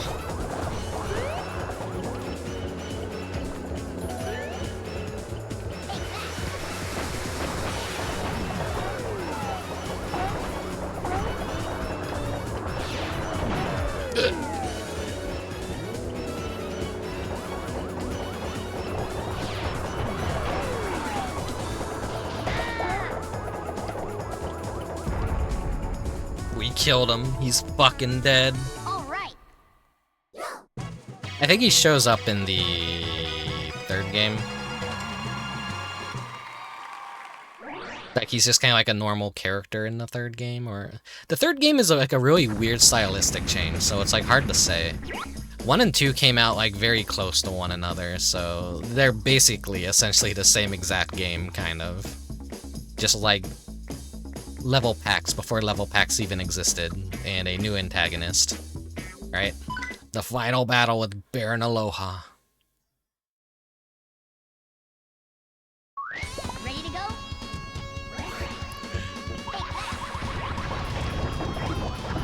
So he might actually kill me. He's a little bit of a tough boss.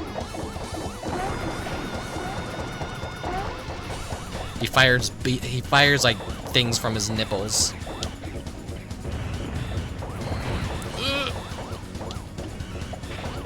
And the fucking music slaps.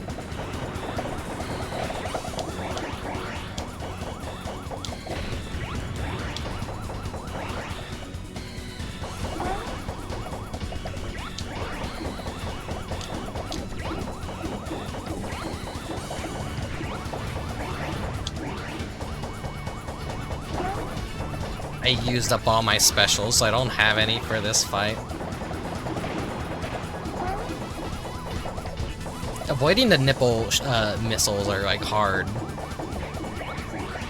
The nipples are hard. Use your fucking words, Rick.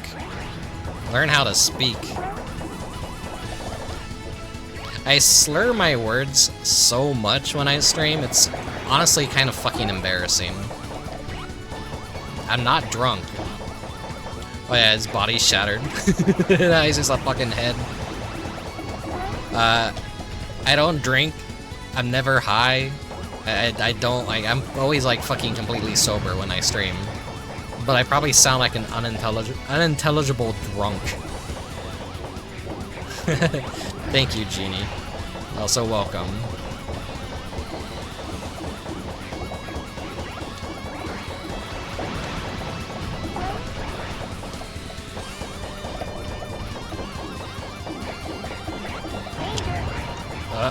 He's probably gonna kill me.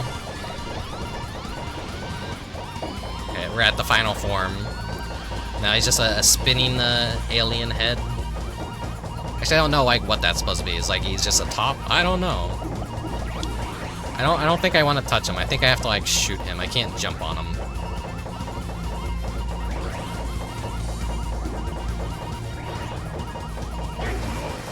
There we go. All right.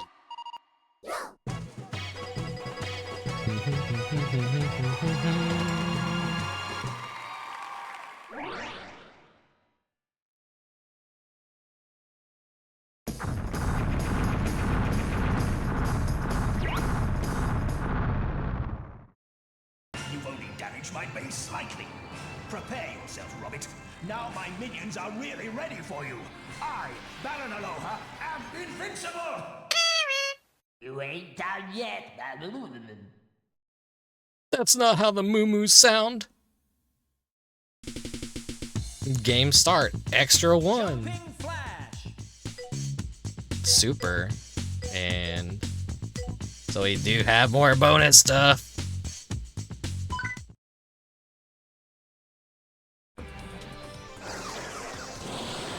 Check it out for just a bit.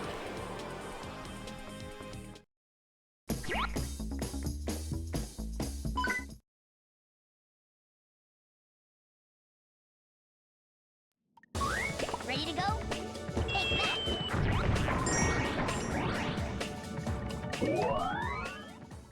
Immediately into the bonus round. Everything is just like a little bit harder.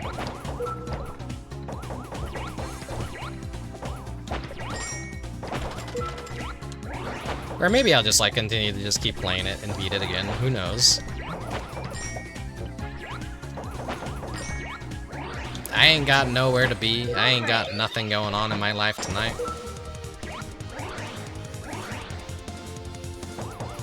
Definitely like a harder stage to bonus stage to win.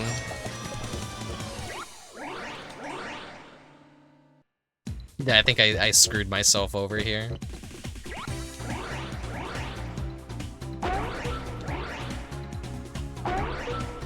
Supposed to basically master jumping off of everything.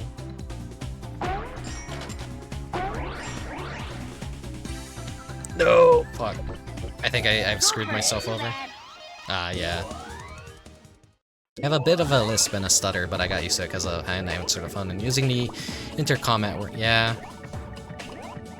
Every time I have to pick up the intercom at work, I sound pissed off all the time. But whenever anyone's like ringing the front door, I work with absolute fucking troglodytes, and they'll lay into that doorbell for like 15 whole seconds, and it's the world's most annoying doorbell buzzer, and it irritates the fuck out of me, so every time I have to use the intercom, I'm just like, someone's at the front door. I'm like, it just pisses me off. They make me so angry when they do that. I hate my coworkers so much. They're so fucking, like, disgusting and inconsiderate and just not good human beings. Some of them are okay. A lot of the other ones are just like, ugh.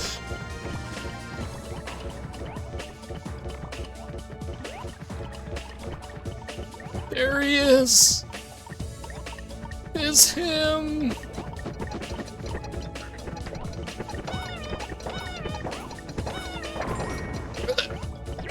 It's fucking dead.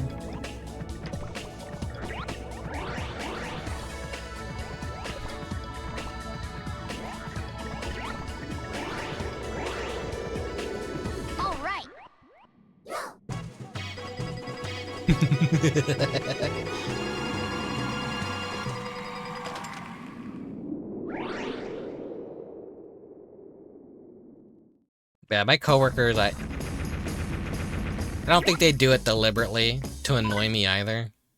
I barely even like know anyone I work with because I'm just like always in a secluded little office away from everyone. I'm not really familiar with a lot of those people. Me buzzing the back door because I want to see Rickubus.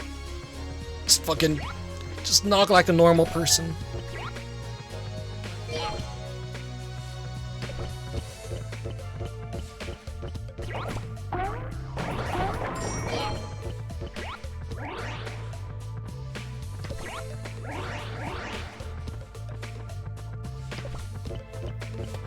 Ow. Banged my foot on my chair. If I actually touch this pan, it's gonna hurt. Gives me a little bit of a jump boost though, so it's not entirely that bad of a thing.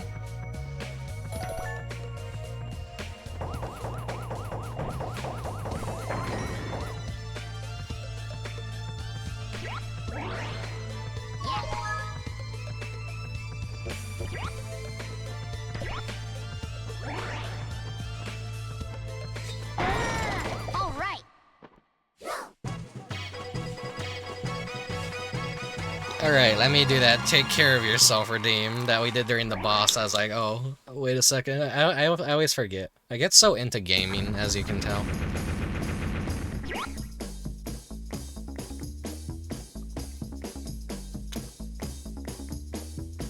Ah. Delicious water. Though it's like water that's been sitting around for nearly 2 hours. It's already nearly been 2 hours. I said this would be a short stream, but I found reason to keep playing it. Do the extra, do the extra. Ready to go?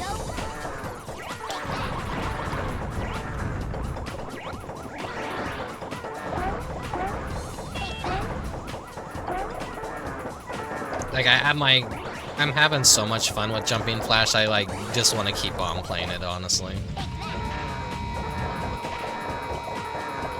It's a really fun game. All right. Is there a story behind Robit untethering these islands from what looks like a space station? Yeah, Baron Aloha, which is that old motherfucker we just fought as the final boss, he's hell-bent on slavery.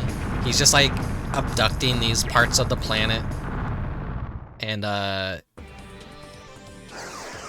he's turning them into his own like resort stuff. He's just a vacation-themed villain. Which is why Jumping Flash is a summer game. The main villain, Baron Aloha. Get it? Summer. Hello, Mechanic Hat.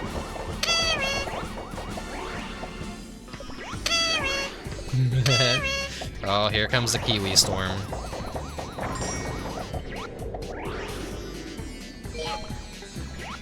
There's a little bit of a delay to it. I think that's entirely on the website doing it, though. It's not on my end. I don't think I selected a delay.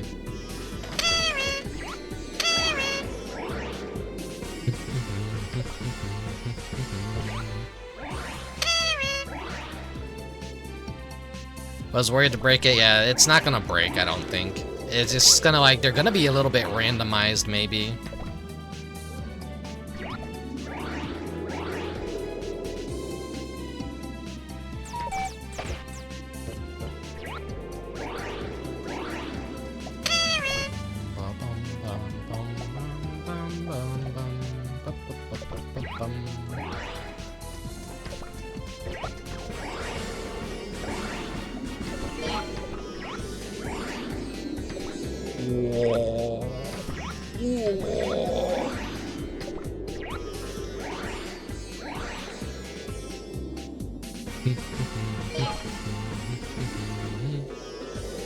Where is that final one?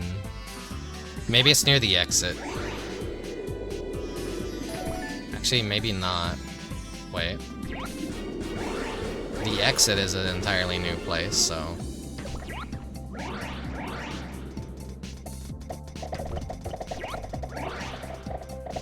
there's the bonus. Maui. Bonus.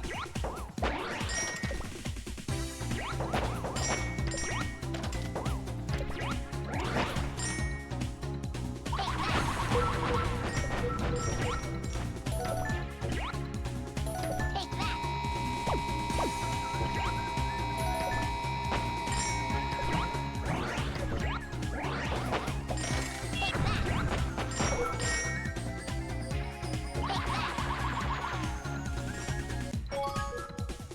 There we go. The homing fireworks make that like a lot more easy. If it gives you a whole bunch of them to use, that is. I hate the watermelon piranha plant, whatever those things are.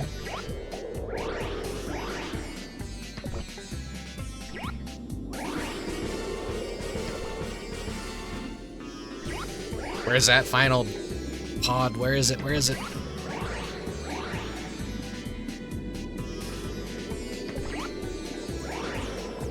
Here's the pelicans.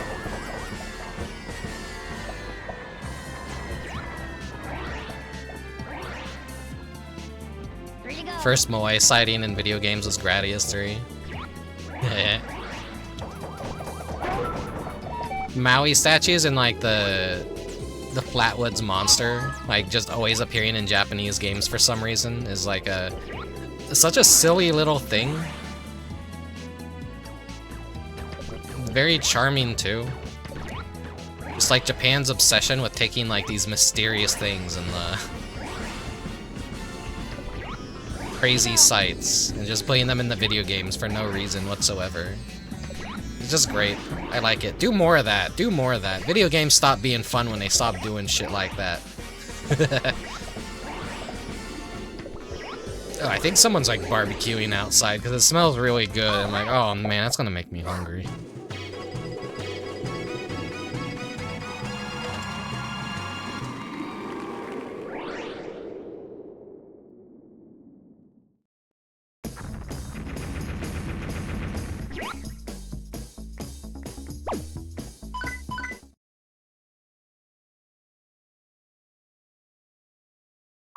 Ready to go?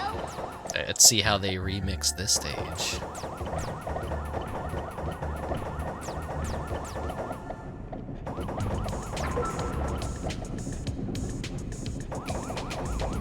Go for it. Free time.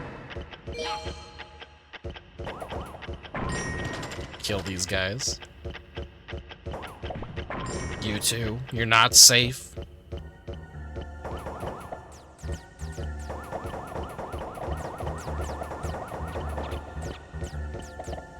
Just making sure I didn't like miss something here.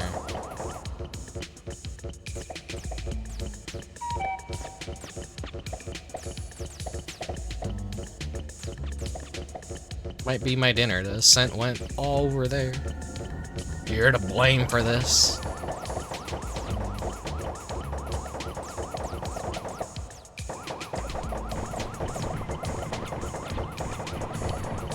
There's like some Hawaiian barbecue place that opened up near where I live. I got to sample a little bit of the food and it tasted really good, but I haven't gone to get it,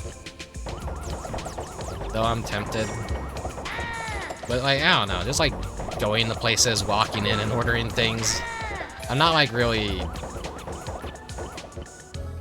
Sometimes I can't be asked when I leave the house to do stuff like that. I'm just like, no, just let me be a hermit. I don't wanna go inside. I don't wanna deal with people. I don't wanna talk with people. Just let me go through the drive-thru. Let me order on the app.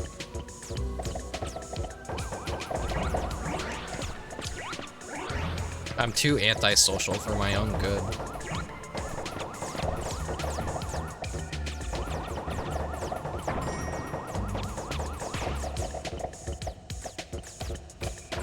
They definitely made this stage a lot tougher. Like, it's a complete remix from what it is normally. Danger.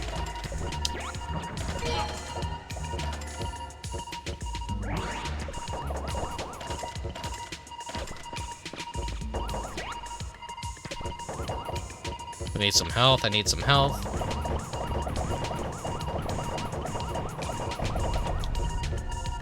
Free to go.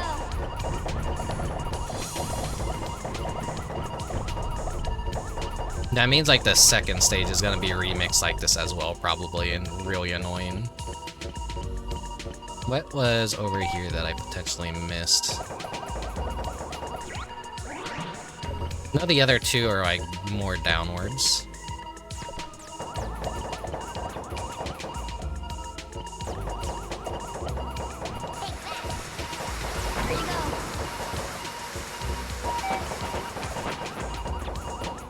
Oh my god. Spider jump scared. Ooh.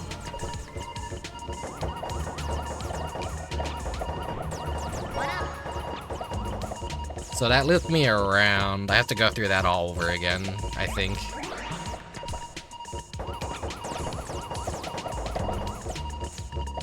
You just ignore everything, run by it. Free to go.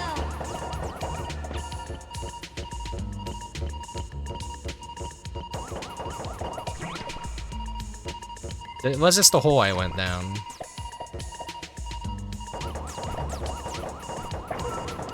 Wait. Am I dumb? I think I'm dumb. I'm definitely dumb.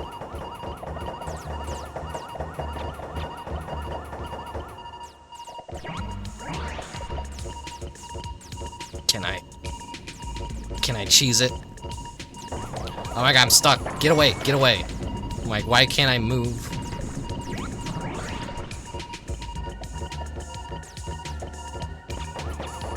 Restaurant sells such overpriced tags that I avoid. Yeah.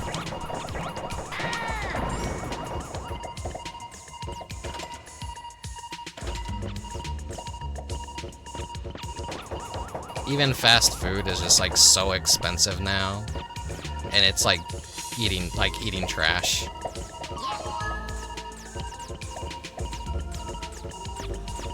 Don't kill me, don't kill me, don't kill me, don't kill me, don't kill me, don't kill me, don't kill me, don't kill me.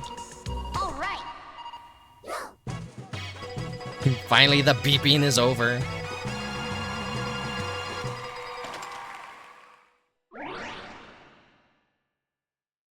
Eating real food occasionally is like good though. I highly recommend it. I'm just like, ugh.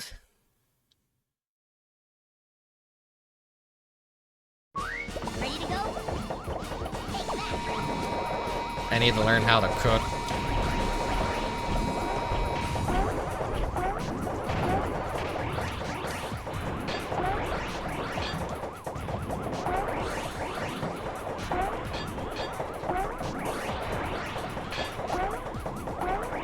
Just out damage it before it could damage me.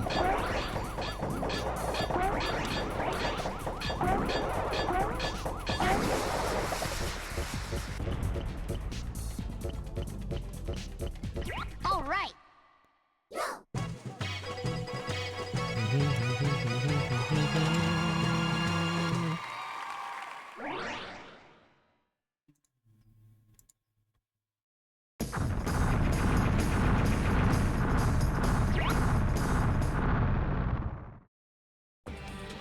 Yeah, you seem like a very social guy, that guy. I'm like the exact opposite. I'm like always really nervous to order things, because what if I mispronounce something wrong? What if like the menu is hard to read and like when going to like anything that's like also, you know, Ready to go?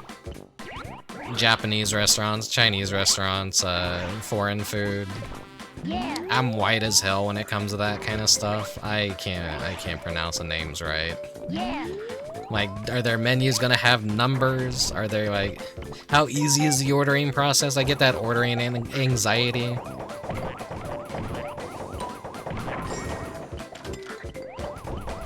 I'm like, to ever date anyone, I'm gonna like need that kind of like, I'm gonna need that kind of girlfriend that's like, yeah, he'll have the this, the that. I'm like, okay, thank you for ordering my chicken tendies. Ooh.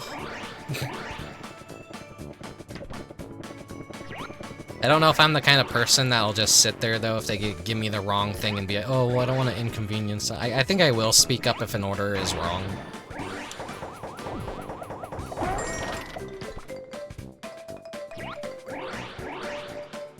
I think I can maybe make that jump.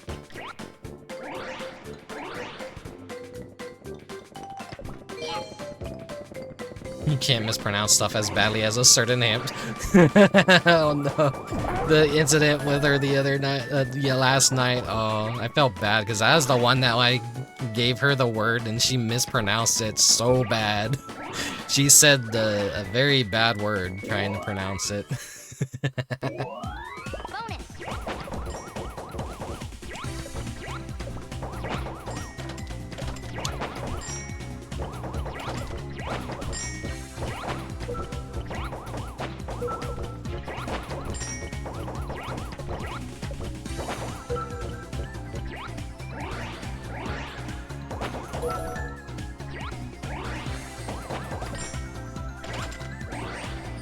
And just like get as high as possible.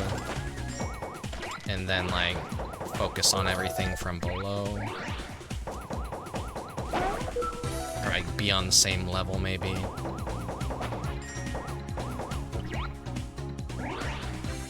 I have 17 seconds and 6 balloons left.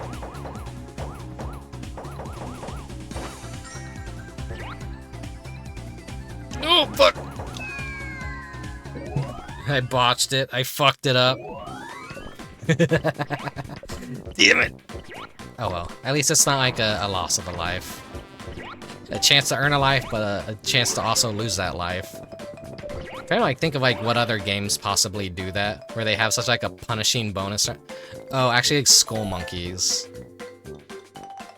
You have to like play that game so good and get past a lot of hard stuff and collect 3 of the 1970s to get to a bonus round where you could win a lot of extra lives if you make it to the end. But if you fall off the stage and die once, then it's like, well, that was your one chance to beat the stage, so fuck you.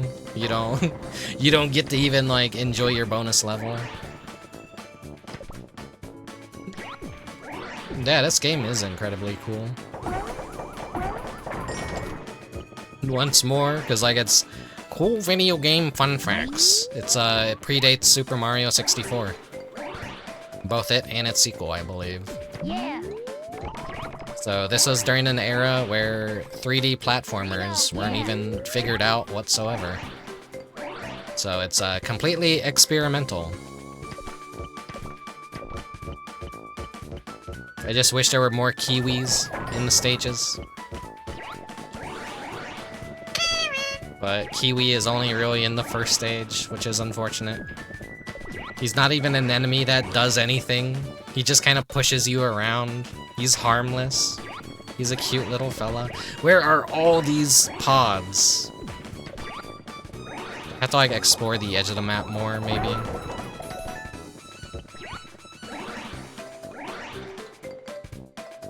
Mario 64 was 1996, and this is like 1995.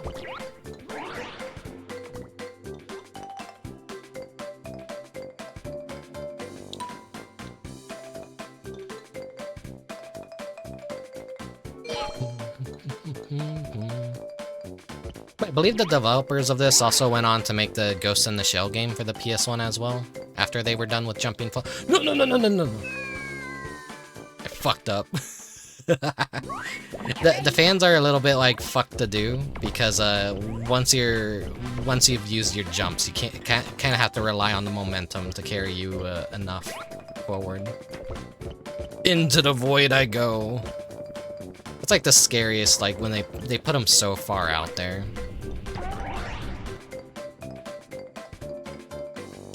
I did it again. That's like what the extra mode is gonna do, is it's gonna give you these fucking hard ones.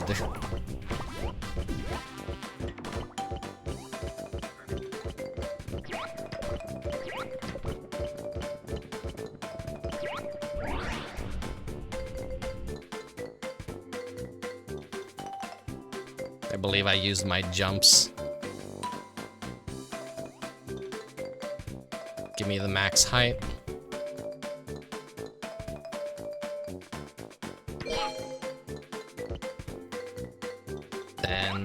can't make it over there. At least I don't think I can make it over there.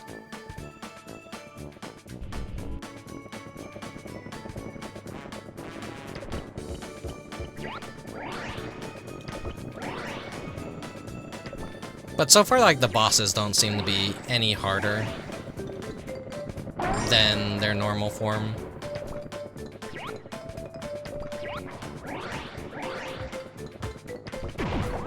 Just barely got it, but, like, very bad placement right in front of an enemy.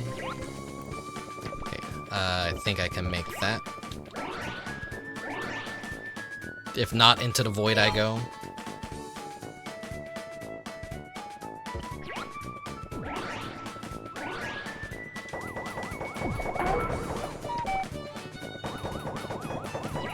The helicopter mosquito. Or is that a bird? No, that's just a helicopter mosquito. I didn't commentate on that enemy earlier, like, oh hey, look at that fucking weird thing. Did they even exist? I think it's the next level that has the, oh shit, the syringe flies. Let me just, I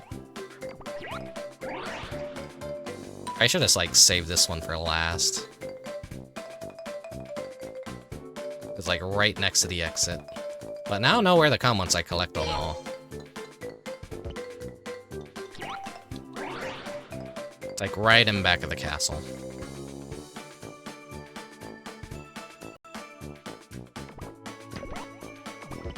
Okay, just have to... There it is. It's a very easy one to get. Okay, save the easiest for last. Free to go.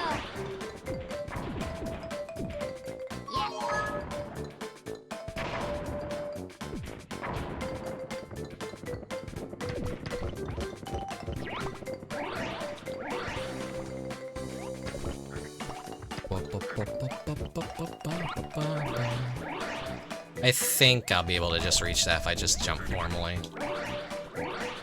Yeah. Once the difficulty ramps up a little bit, then you can see, like, I don't have as much confidence with my jumps. So I believe if I get a game over, I have to redo all the stages all over again. So I want to, like, ideally not die a whole lot before I reach the bosses.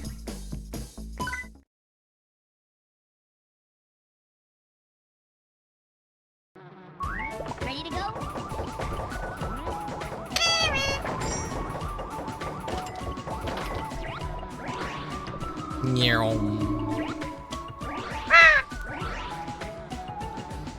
This one's still on the jump pad, but where are the other ones going to be?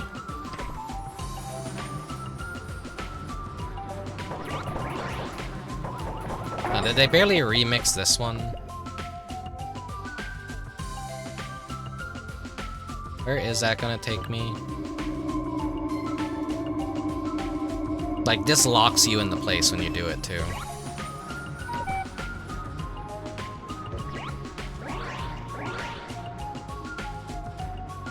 Oh yeah, like giant flying sky whales. See these a lot in VR chat maps. Then we saw one in Final Fantasy XIV. They love their flying giant whales. Oh, that's the void, that's the void. I was trying to catch myself. Not, like, you have to use a D-pad to, like, turn and all that, so... It's a little bit scary, because you're like, ooh, ooh.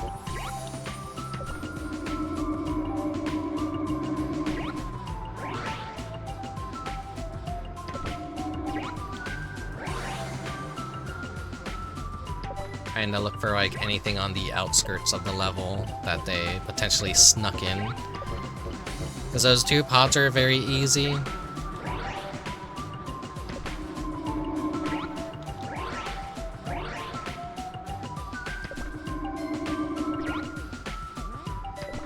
How am I gonna get over there? I have to, like, go super high up.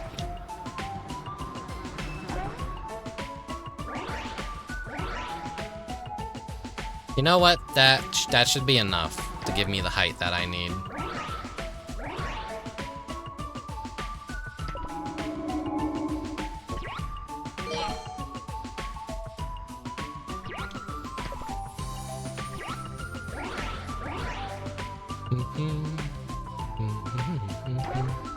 I'm gonna guess maybe somewhere up here is the final one.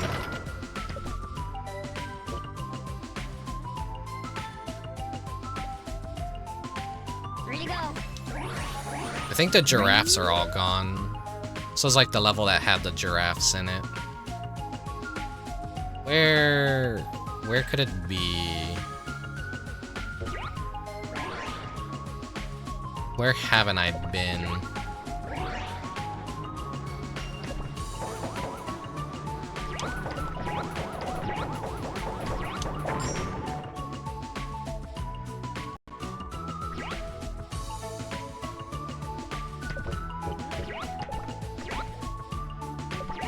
You gotta be careful in the air, because like you do strafe when you jump.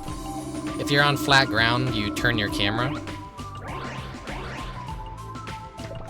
But when you're jumping, you kind of like strafe in the air. I think I haven't been up here.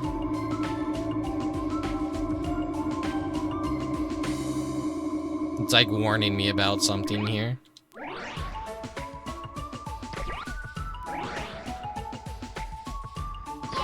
There we go. Go to the exit. Now, I've seen the exit a million times. Now it's time for me to forget where the actual fucking exit was. Like, he used the jump pad to see, though, easy.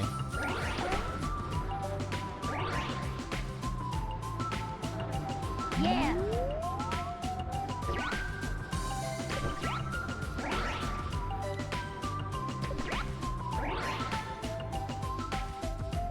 Now we get to fight the weird teacup genie again.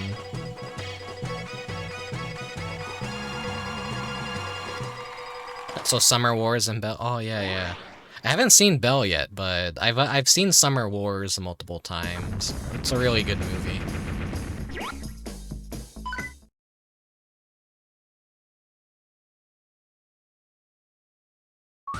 Ready to go?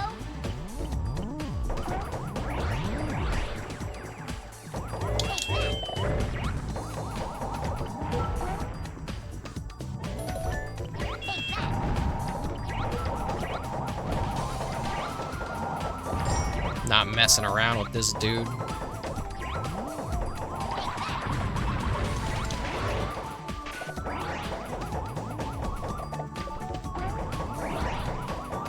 He forces me to jump every time he pounds the ground like that.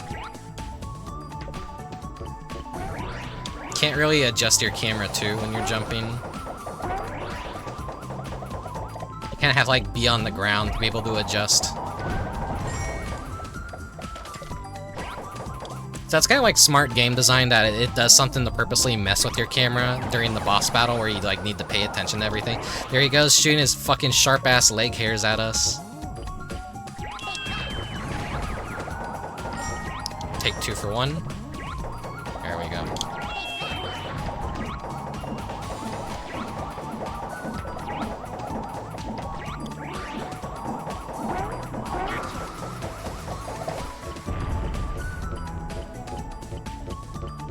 All right.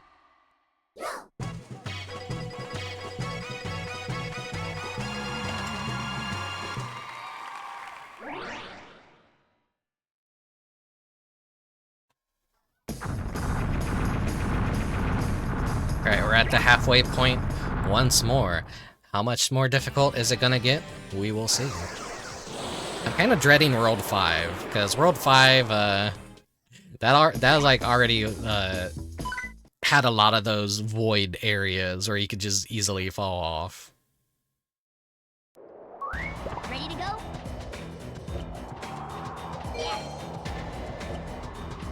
Wait.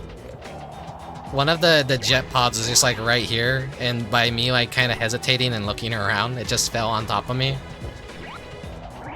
Goofy.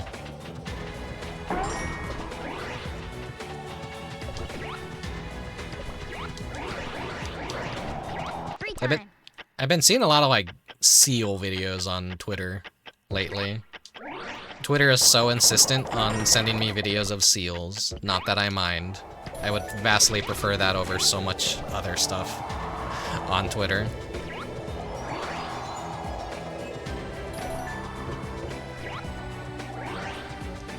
This is like seemingly very easy.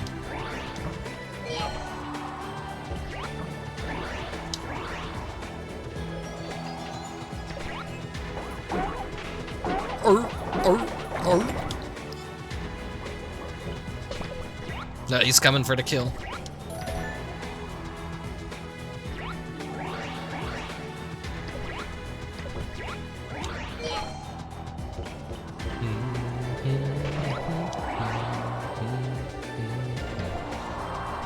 This is probably one of my favorite tracks in the game.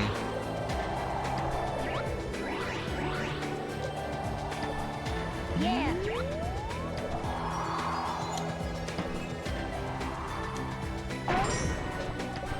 Right on top of the crab.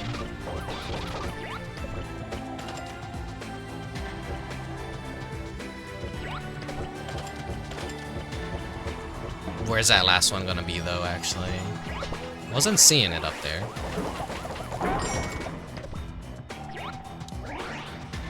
It's like the highest point you could kind of climb on this map. Great. Exit is right there. Bonus is still where it normally is. Bonus.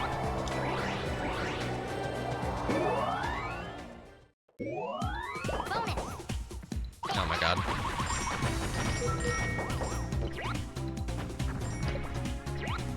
Yeah.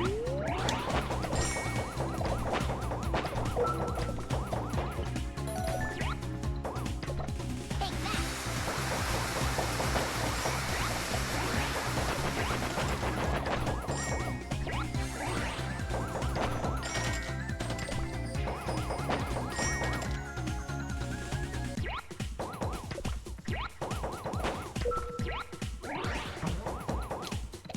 Oh, I'm not gonna be able to like get that, am I?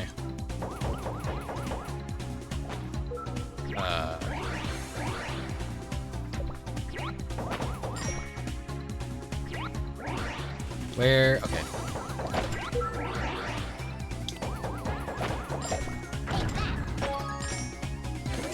You have to think outside the box with that one, and like if you just have a big AoE attack like that, just use the wall in front of you. Great. Let me get the vantage point once more. Exit is up here, but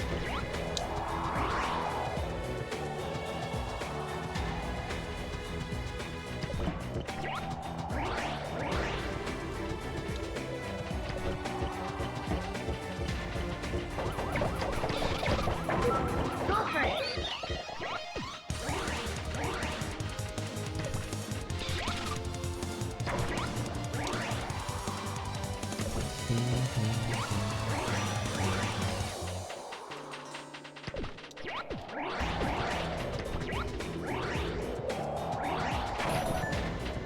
though after this world, I think it might be time for a break.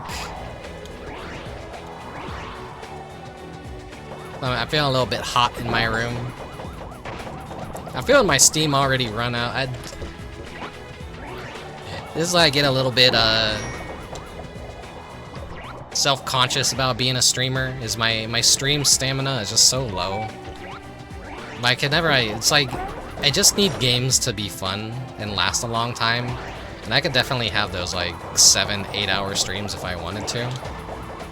But a lot of the games I like to play are just always so short in nature.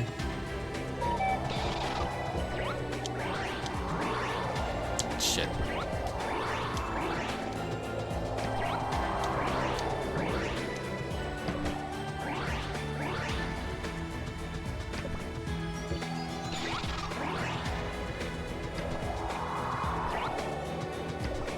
That's a fucked up thing too, is like 3 hours is... Well, it's not... Okay, there it is. They trick you with this, and then you get up here, and then they show you that. It's like 2 hours and 25 minutes. I'd say a very... I'd say it's like a 3 hour stream is a short stream, because I've just been so used to seeing people stream for like 7, 8 hours sometimes that it makes me feel like, oh, I'm not doing enough.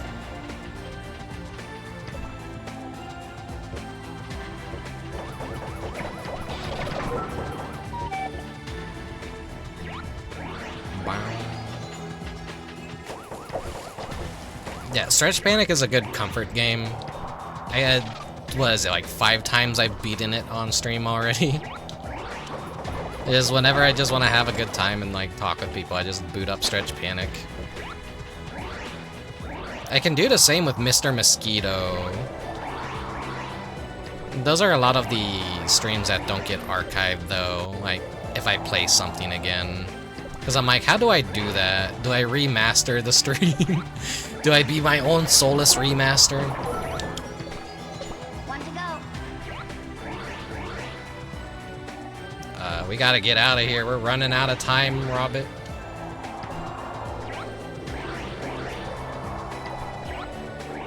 You are timed during these stages too, but they're usually easy that you don't notice it.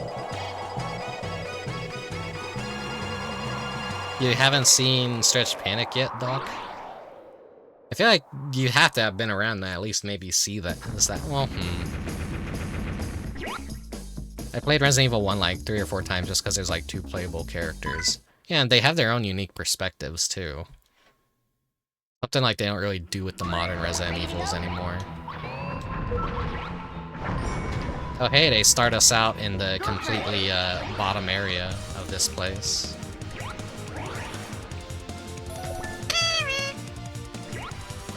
The progression is completely different.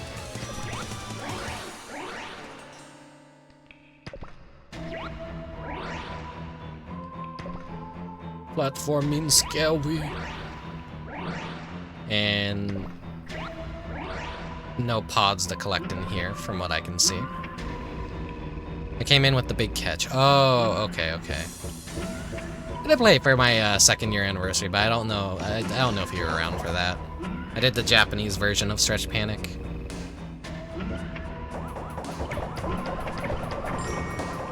Usually if I play Stretch Panic, it's the Japanese version, because it's just better balancing, has a little bit of extra content added to it. Nothing wrong with the American version, it's just like the more incomplete and more difficult version, actually.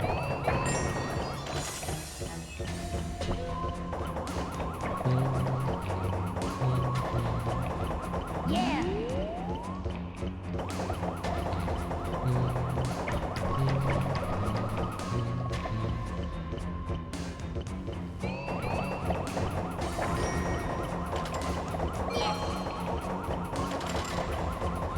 Luigi's Mansion and Gregory Horror Show are my favorites to do full playthrough all at once. Yeah.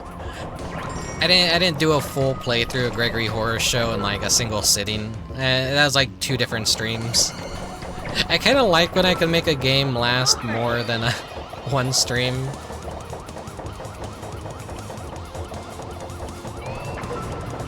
Get a little bit more mileage out of things, but I have to be fucking Satan's silliest little gamer.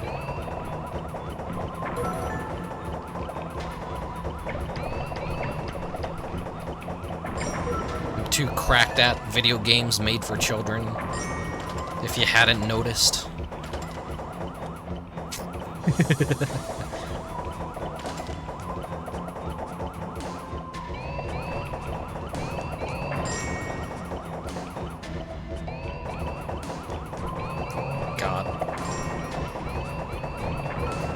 I can tell I'm probably gonna like struggle at this stage. Go for it. Free to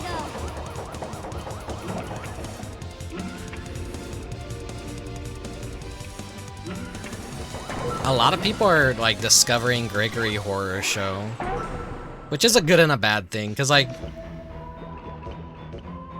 I always felt like Gregory Horror Show is like one of those little cool secret things that only I knew of, and every time I would show it to people, they'd be like, oh my god, this is so cool, what the hell? And now it's like, it's kind of just out there. A lot of like YouTubers are like, wow, Capcom's coolest horror game you never knew existed. And now like, I'm seeing so many people pick up Gregory Horror Show, and it's like, oh, if I beat everyone to the punch, well, That's kind of like years late, but, you know, that's a common thing with me, is just ahead of the curve, but it's the rabbit in the hare situation.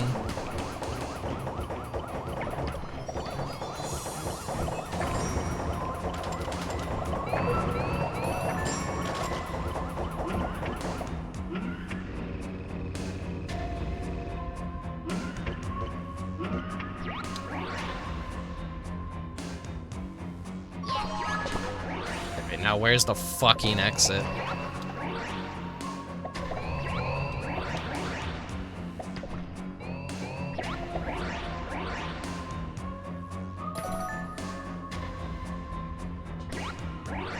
The exit is gonna be like way up high or something. There we go. Right there. Okay. Ugh. Well, we don't have to do another level like that though, which is good.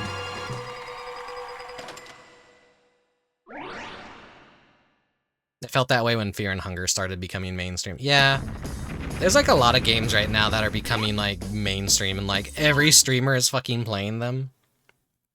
Voices of the Void is like one of those things that were uniquely made to kind of appeal to Varg Skeletor, aka Joel of Vine Sauce.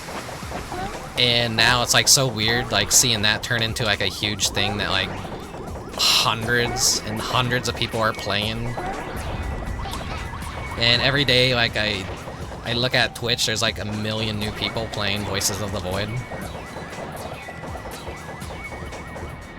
Comfy, spooky alien game.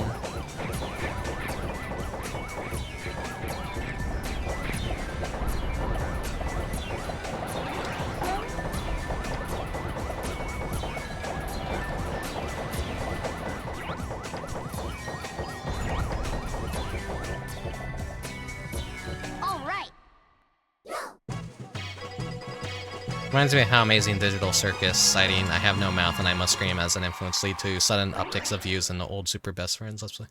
Huh, never heard of that. Well, I know what I Have No Mouth and I Must Scream is, but like I've never seen the Super Best Friends Let's Play of it.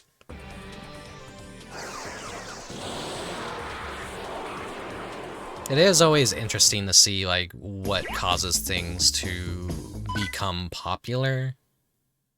Popularity is just always kind of just... Ready to go? Oh my god, fucking a barrage of shit right as I spawn in. I was like, I'm gonna take a little bit of a break. But like, with how popularity works, it's kind of crazy just like how random everything is. Success? I think success is just like, it's a dice roll, whether or not you're gonna be successful. It's a right time, right place, and just a little bit of the right decisions, kind of, sometimes. It's kind of hard to say.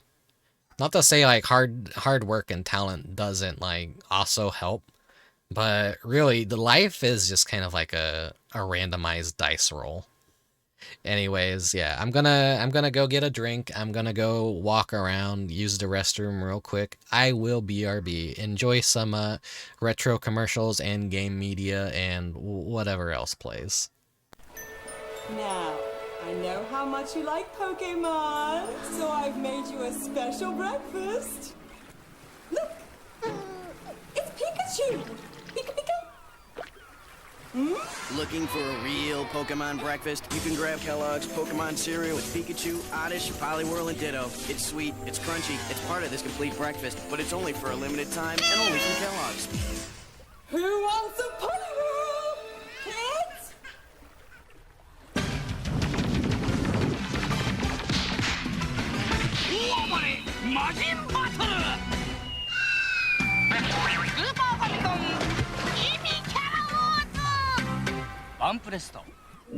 All right, son, point out the animal that did this to you.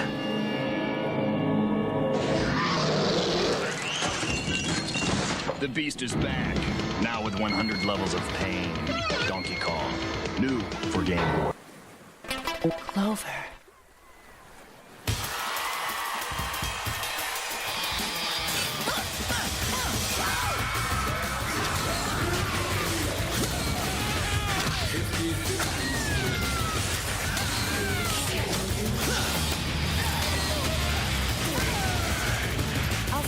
their base from here. Are you listening? Elvis, find out if this human truly is the Godhead. You're the boss. That arm is the Godhead, right? Only thing I'm giving up is an ass kicking.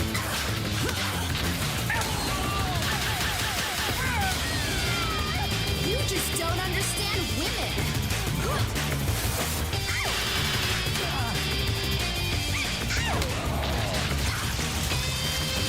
So you're gonna trade me, huh? I bet you're not really popular in hell. Such a sexy man. Just my type. You're all a bunch of freaking idiots!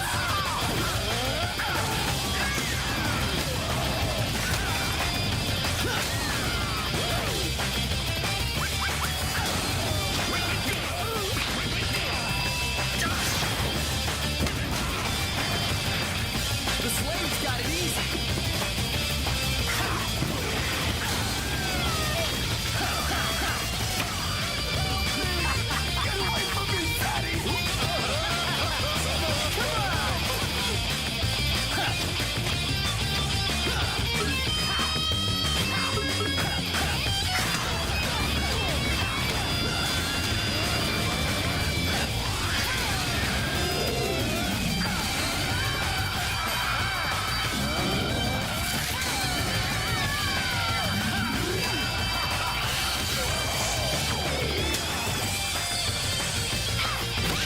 Finally, a boss fight.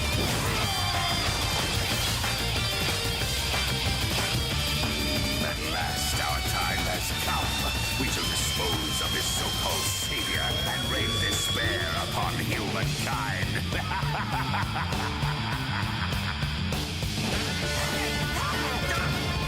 Thank my fans for coming out today.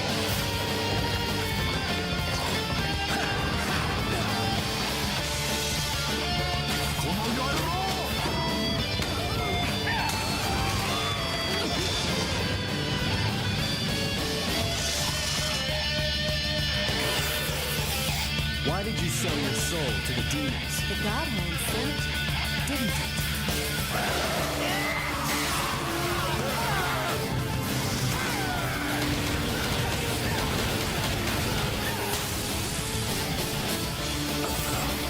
It's useless. And you think demons are superior?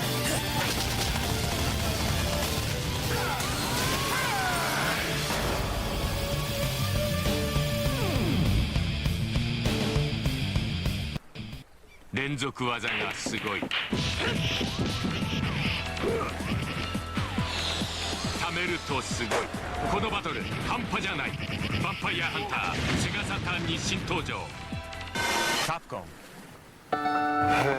出たんだ。どれ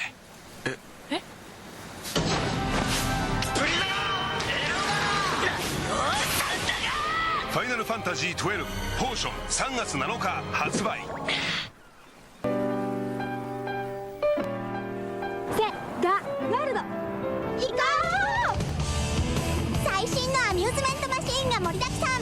中央環状線沿いセガワールドパドマ店デビュー。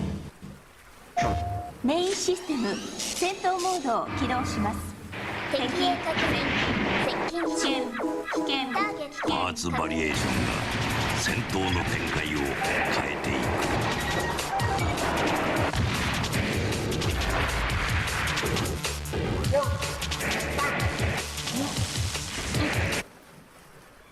戦闘メカシミュレーターアーマードコア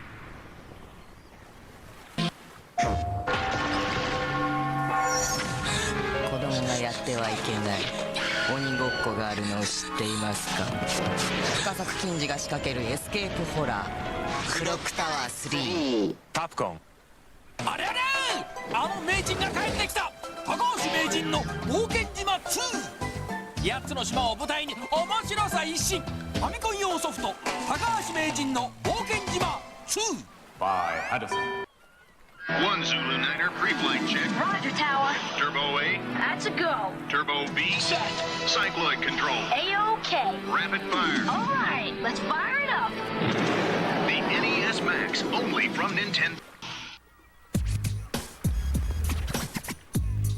Come on, dude. Just you. No, this is what? Look, homeboy, you'll play when my turn's over. But you've been playing for 62 years. Now you can play Nintendo 64 longer than ever.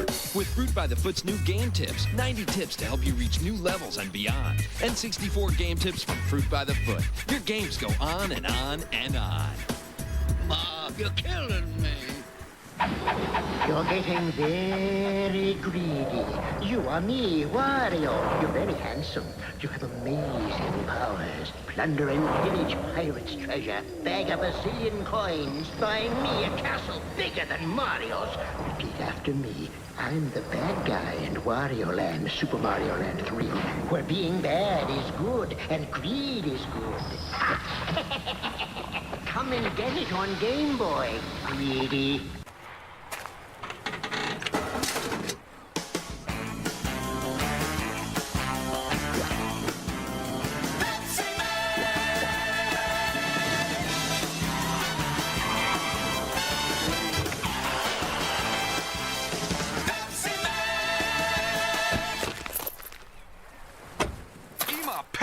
からビッグチャンスこのシボレーコルベットが当たります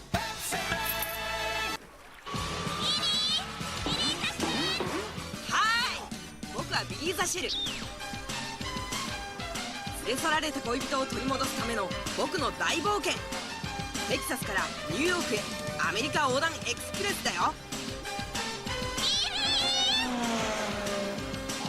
ファミコンソフトアルマジド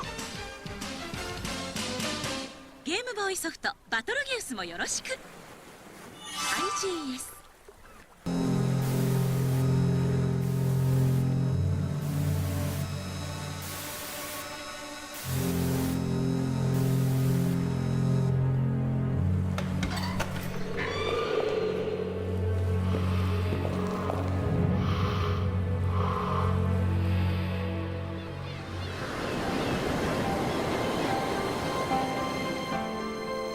Now we're ready for our Japanese guests. Yes, we are.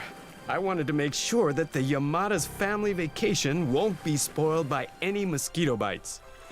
With this much insecticide floating around, no bug can survive. Peace has returned to our home, and we can live without fear or discomfort. We'll never see it again. Hey, I think we should get going soon. They should be arriving. You're right. Let's leave right now. We'll get there just in time. All right, ready?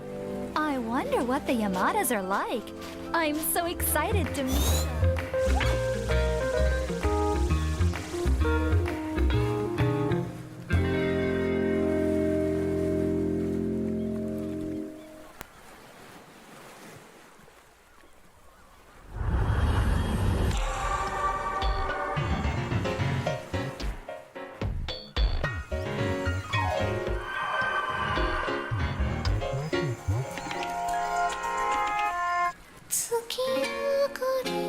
You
They need to fucking put that game on Steam. Sorry for the jump scare, but... yeah, this is just lock the Switch in PlayStation 4. They never brought this to modern consoles yet. It's got the kind of game you could beat in one sitting. And I do own it, and I do plan on streaming it. I did The Cruel King and the Great Hero, which is basically the... kind of a sequel to it, kind of. Same style and everything. It was like one of my fourth game I streamed. Anyways, yeah, I'm back. What's this? Pikachu. Got some good Imakuni music.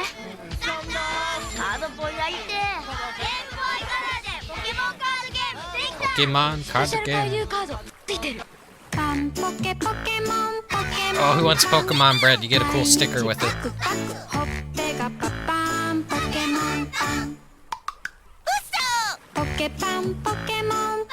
Give us the sticker.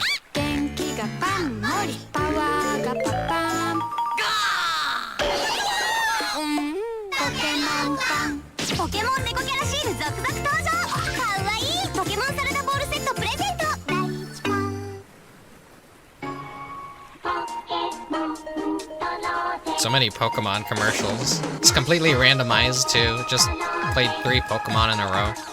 Anyways, back to Jumping Flash we go.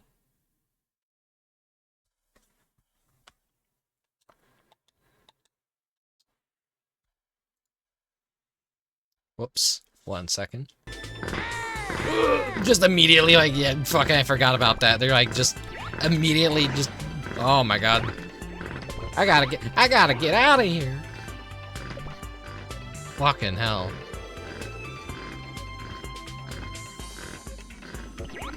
Zeta's like gonna be worried about this stage. Like, what would they do to remix it and make it harder than it already was the first time?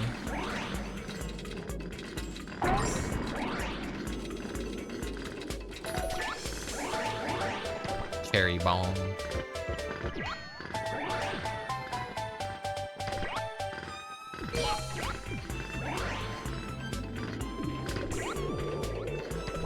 Ooh, get this guy out of the screen. Bring back the commercials. That's honestly how I feel. I feel like people probably like my commercial screen more than they probably actually like my gameplay segments. Yeah, hell, even I just like want to sometimes throw up a stream and like not even fucking like I just want to go non-verbal and I want to play like old video game media and some new stuff too, because it's not all old stuff. It's like The Liar Princess and the Blind Prince was in there, so as you can see, there's some modern stuff in there as well.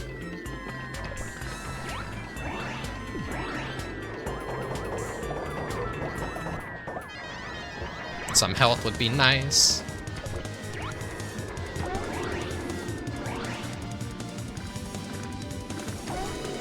At the moment I saw the Liar Princess and the Blind Prince like trailer reveal, I was like, I need this game ASAP. This is like everything that I'm about.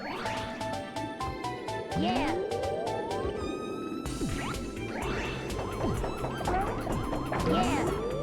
I am also a pathetic male.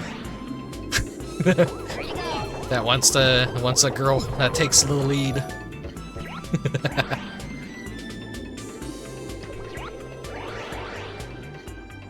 Oh yeah, the familiar forms that I made for myself.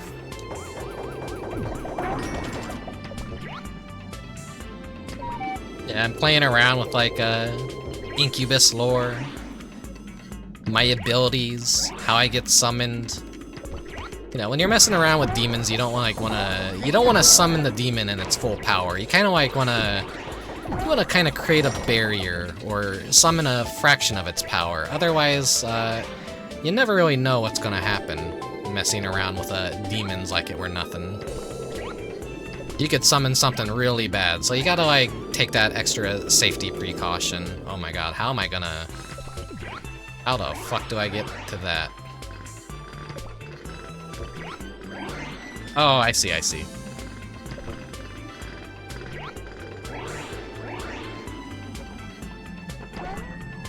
One of my favorite animes is Yandemasu yo Azazel-san, And it kind of takes that logic of we're gonna summon demons for our detective agency to help with people's problems.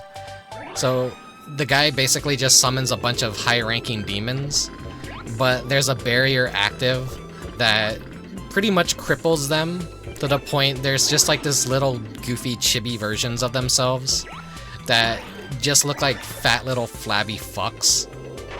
It's such a mean-spirited anime, but that's like my style of humor.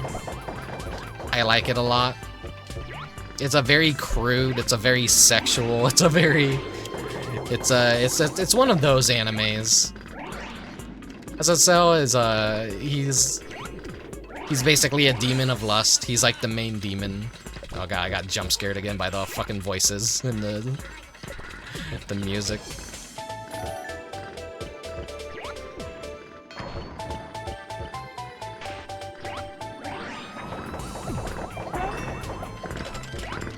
That's what the straitjacket and the leash is for, right? Yeah, when I do bust out the straitjacket, I guess. One to go. Oh my god. I don't have time.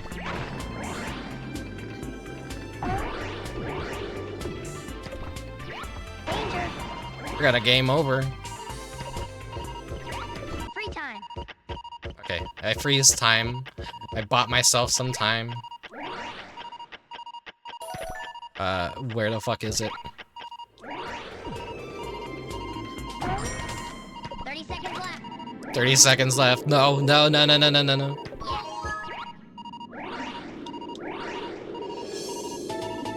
This is gonna be close. Okay. All right. Ugh. That's stressful. I always forget about the timer. I gotta, like, not mess around.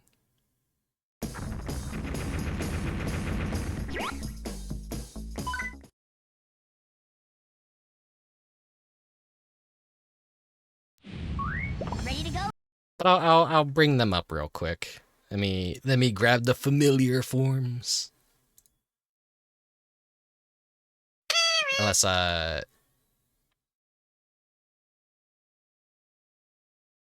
things are gonna lag. OBS, please don't freeze on me. Uh-oh. No, there we go, there we go. Everything's fine, nothing's crashing. Things are just taking longer to open. For some reason. Here, if you want a little incubus in a little bastard form, that... I mean, I joke all the time, like, I'm basically a worthless demon. I am not going to be able to do much. You summon me, I'm just gonna, like, sit there and probably beat the video game for you that you're struggling and having a hard time with. Yeah, we got... It's really hard to see it, because the fucking... Here, I'll put it up here, over the chat box. We got the crow, which apparently won the popularity poll. We have the rat bastard version. I expected him to kind of win, because I really like how I stylized this one. He's like more cartoony. And then the very first one I drew was the cat, which isn't as impressive, but I thought cat would actually be the most popular, because everyone loves cats. And lately I've been doing stuff to You guys want a little bit of a spoiler?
Testing.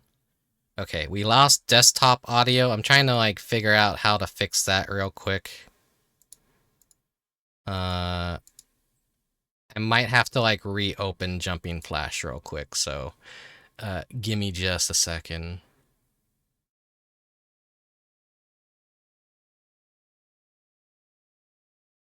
Desktop audio, let me...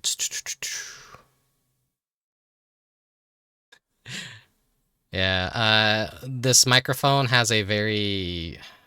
If something taps the back of the wire, it could potentially disconnect and cause issues for me, which is very unfortunate. And that just happened because I wanted to show off something new. But here we go. Issue fixed. Alright, that was like almost disastrous. I'm sorry, I hate when technical stuff like that happens and it potentially messes everything up. Like, I always fear that happening, and like, because I'm recording this locally, I don't want to split it into 2 files and have to combine those files later. I want the most minimum amount of work humanly possible. Everything should be good now. We should have audio. You should be able to hear me. You should be able to hear the game. Everything's working just fine. Please tell me it's working just fine. Like, that made me break into a sweat. Like, oh god, oh god, oh god, did I just ruin everything? We're good now. We're good now. But yeah, you got a little bit of a spoiler of something I've been working on. I mean, it's not anything like fancy and whatnot. It's just there's another game I want to play before summer's over, so hopefully I'll have that ready.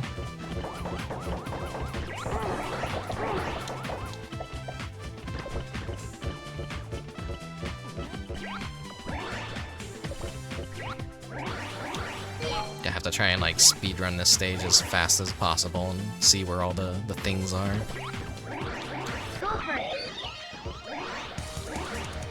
Okay, exit is over there, but...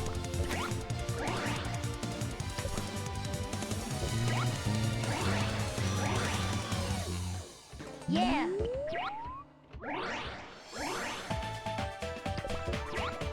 I feel like I probably missed a jet pod. Yeah.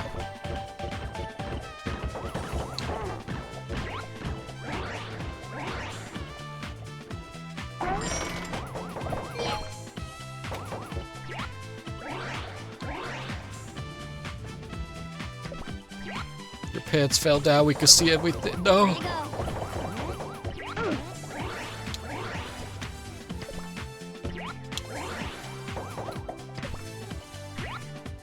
Oh shit, scary. It kind of looks like the Flatwoods monster in a way. The owls are kind of like... They're Flatwoods coded. I mean, also like the origins of the Flatwood monster. Some people think it could have possibly just been an owl or something that they saw.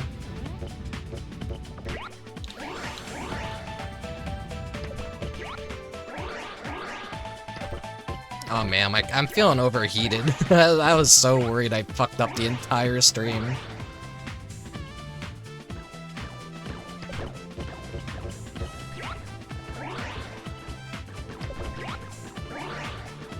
My audio doesn't sound any different, right? Like my voice or whatnot. That should all be working just the way it was. I need like a microphone arm, so I never have to worry about that happening. I mean, it might still be an issue with an arm, though, honestly. Sounds normal? Okay, okay.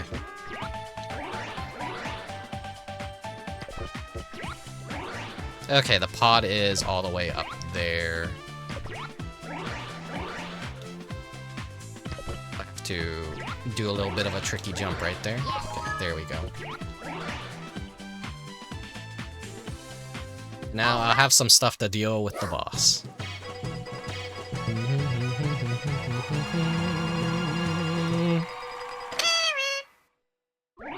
So my mouth tracking. Let me check something real quick.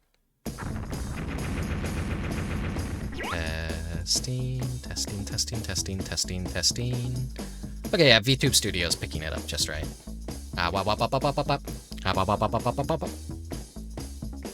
As everything's like interconnected, if something disconnects for a second, it could potentially like ruin how everything works.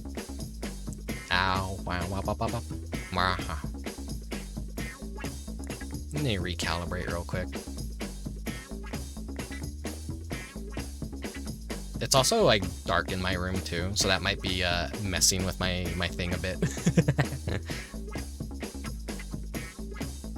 Alright, let's do the boss battle now. Ready to go?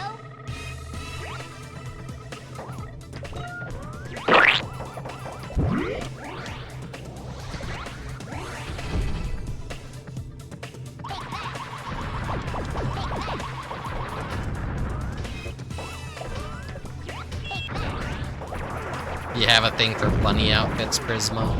That should be obvious, though.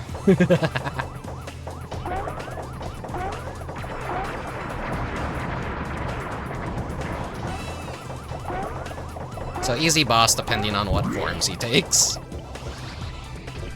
No, it's like, oh shit, am I gonna fall into the fucking void? Okay, the human form again. I could like style on him at least.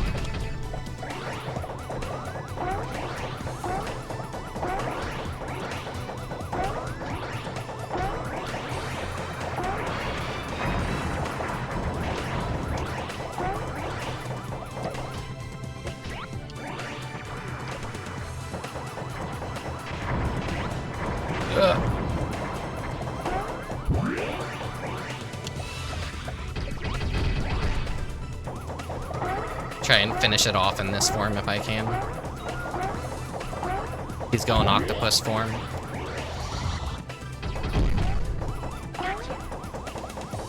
Okay, he's dead. He's dead. We have the final world to go now, which shouldn't be too hard. Unless they made the space station really, really hard. Bah.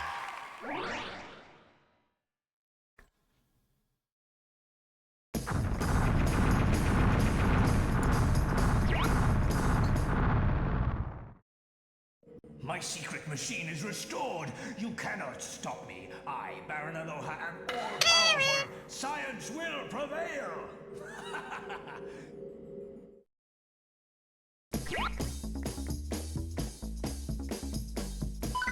That's like, I started experimenting with the familiar forms and all that, because like everyone always has like their little preferences when it comes to animals.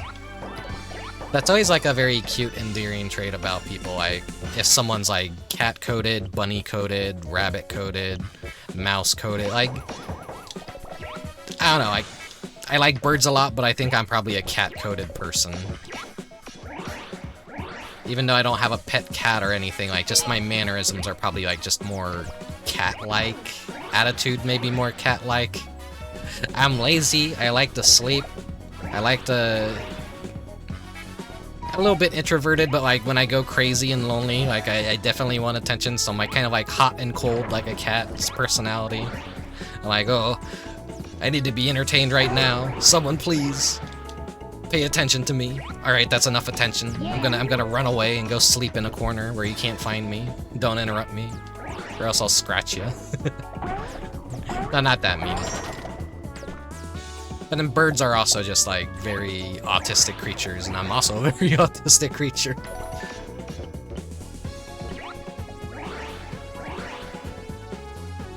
Free time.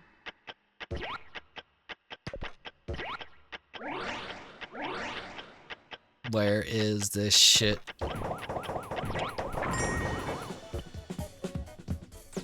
Ugh! Fucking Get ready. dumbass. Fucking fell into the fucking void.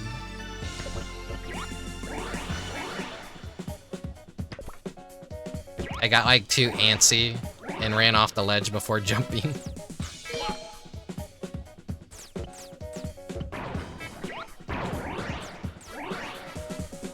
If you put a blanket over Rick, he thinks it's nighttime. Yeah, that's always such a funny thing about birds, is... Oh, I have to actually legitimately go this way. If a bird won't stop squawking, put a blanket over it, and then it thinks it's nighttime, and then it shuts up. a bird sees a little bit of light and then they fucking activate. They just go ape.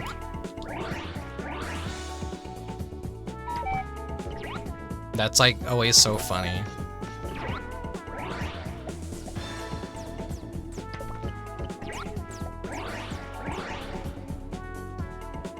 Yeah.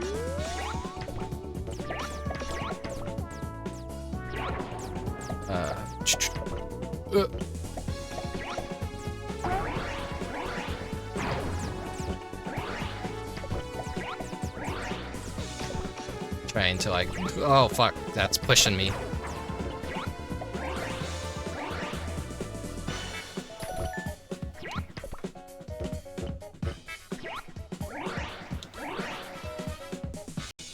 Free time.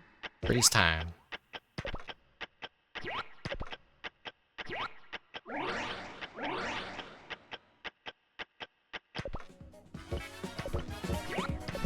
I got a pretty good loadout on fireworks right now for the upcoming boss battle.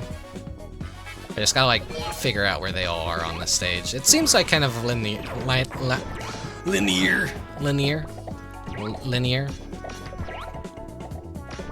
for it.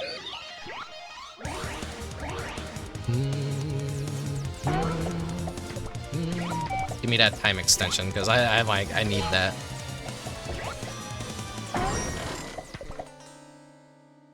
Okay, now I'm missing one last thing though.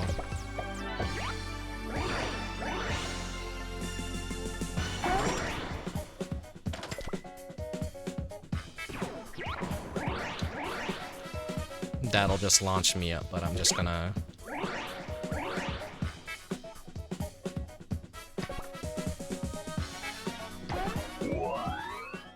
I wanna do the bonus. Oh my god. This is the bitrate destroyer right here. All this static.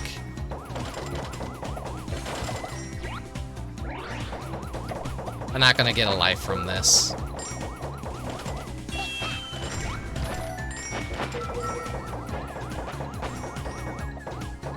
At least I don't think I am.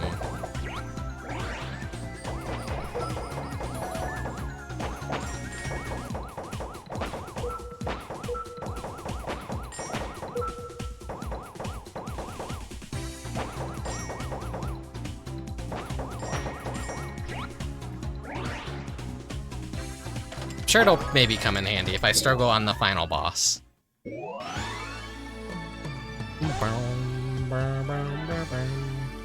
Let me reposition my camera, because that extra height will actually come in useful.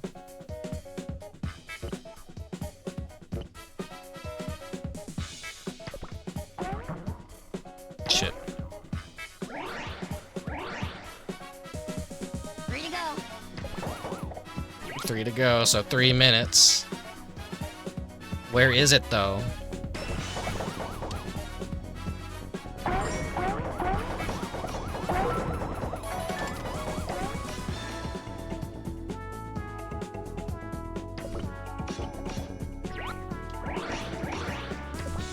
Here's the part where I panic, like, where is it? Where's the final pod?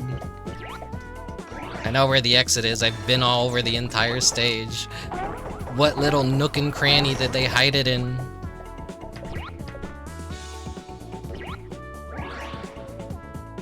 Why am I so blind? Why did I miss it? Where is it?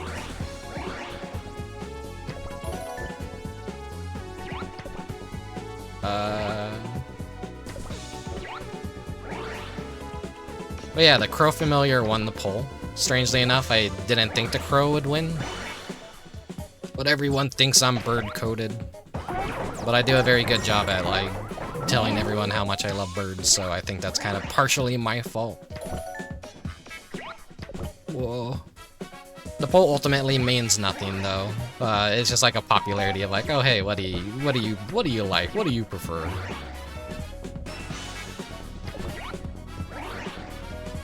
You're gonna summon this idiot. What form are you gonna cap out his power in? He's gonna be like, I'm a fucking cat. I can't play video games with paws.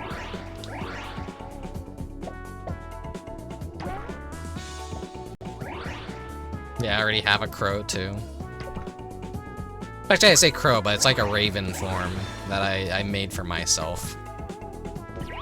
I kind of get the two mixed up. They're not the same. They're completely different. There it is. How did I miss that? I'm stupid.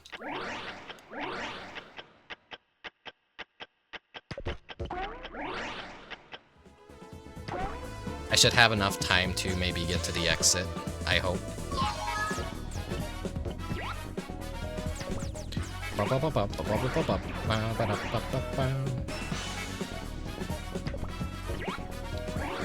Probably gonna cut it close with the exit. One to go.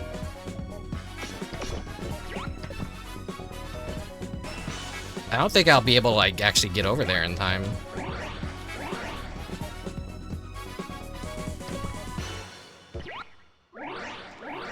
Actually, no, I will be able to. I just, like, want to be a little bit closer.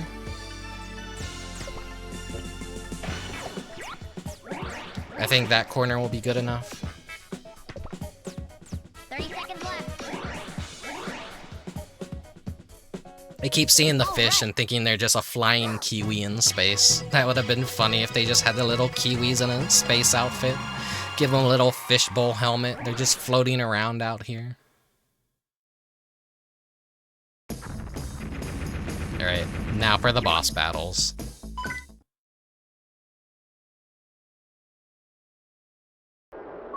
Ready to go? Take that.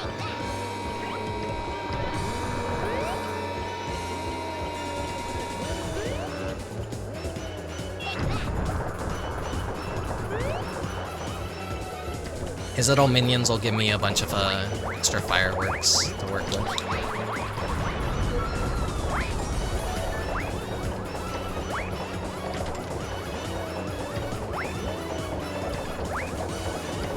They're just like little mechanical snow bunnies, too.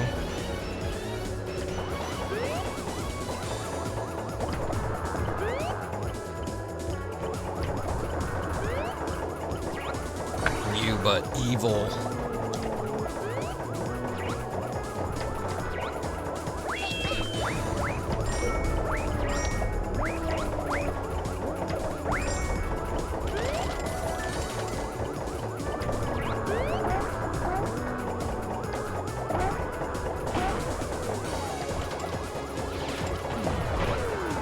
Ow.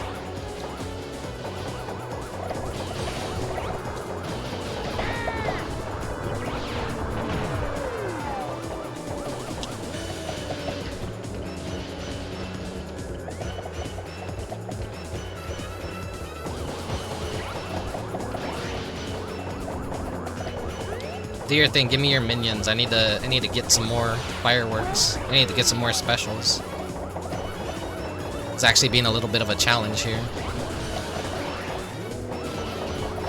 Then he could actually, like, face upwards and shoot me. It's not even something I can do.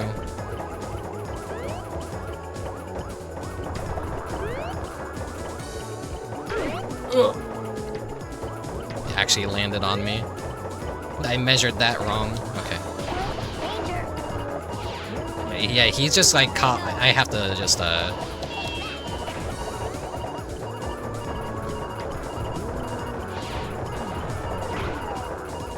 Oh shit.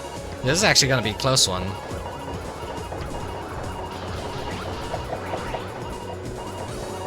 Wait, are you gonna, like, actually... No. I thought he was gonna summon his minions. I'm like, are you, like, nearly too dead to do that? Oh. That gave me a 1-up, too. I don't have anything going into the boss battle, though, so I'm gonna, like, have to do this normally.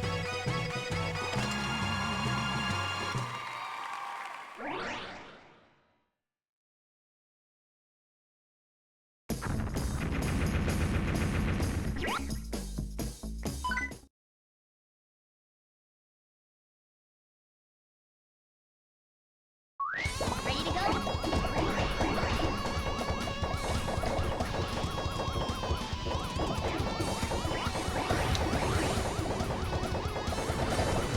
Just pay attention to his telegraphs.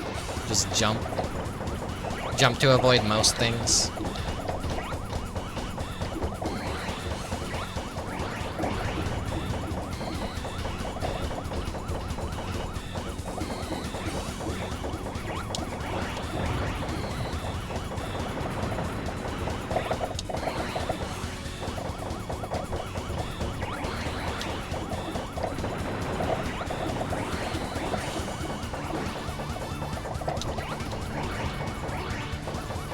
He seems to be a little bit more aggressive with what he's shooting. The fucking pose he goes into when he shoots from his nipples.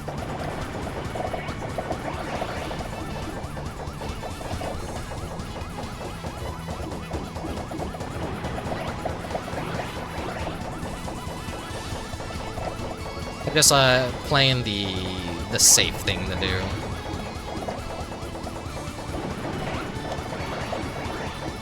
Like once you kind of like figure out the rhythm. Oh shit! Well, I'm not playing it safe now. You kind of figure out the distance and the rhythm of it. You could just reliably like dodge everything. Go forward for these. Oh shit! Well, I missed my third jump. Just pull back, jump forward. Use all three of your jumps. Jump when he does that. Then he's gonna run up to you, but then he's gonna run away. Triple jump, go towards him, pull back. He's in his head form now. Things are a little bit more dangerous.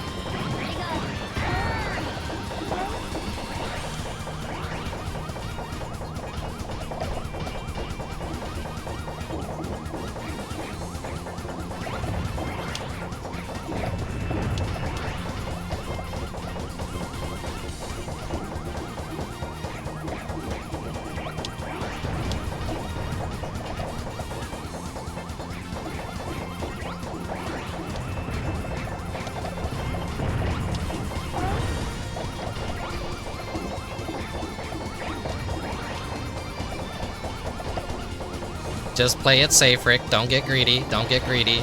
You can just kill him by shooting.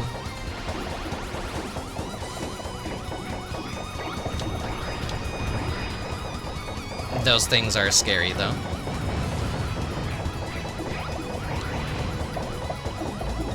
Okay. Final form, final form.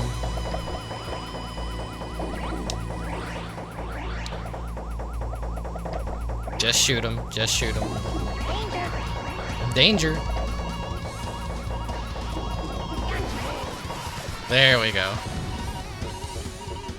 The silly spin form. All right.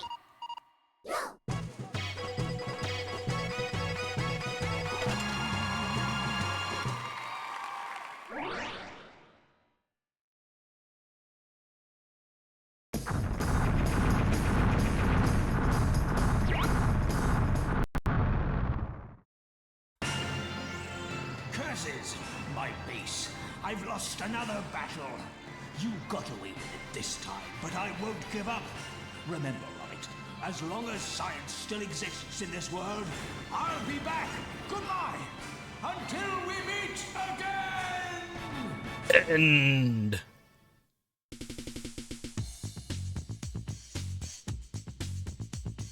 Here we go. Here's the credits. Jumping Flash, beaten. Every time I... Aloha's evil plan is thwarted. The cratered planet is rescued, and the first chapter of our story draws to a close. The people are free to live in peace. Now our time is up. So long, everyone. What was I saying? Shit, I already forgot what I was saying. Oh, whenever I see Jumping Flash, I always want to say Jumping Jack. It's kind of like that Balan Wonderland, Balan Wonderworld mix-up everyone always has. Jumping Flash, Jumping Jack. There's a Kiwi! He made another appearance! Oh, little sad Kiwi.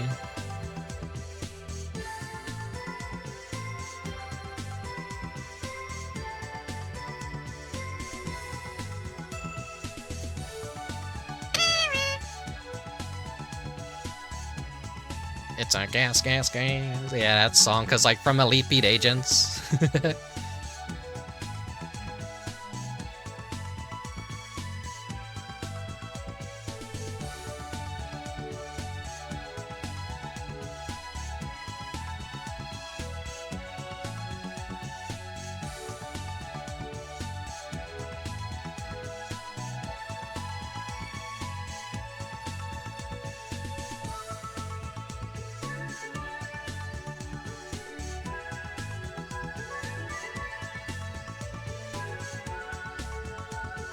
I wish Elite Beat Agents would be ported to a modern console somehow, but no, I think that's like stuck forever dead on the DS. What happens if someone touches, if someone does touch the crow? They probably like get pecked at. The rules of my channel: don't feed the slime, don't touch the crow. They're just general advice. The crow doesn't like to be touched. Like most birds, they don't like to be touched. My model like looks so angry and upset and not happy right now. Give me a second. Let me go 1 second. I think my room is just too dark. 1 second.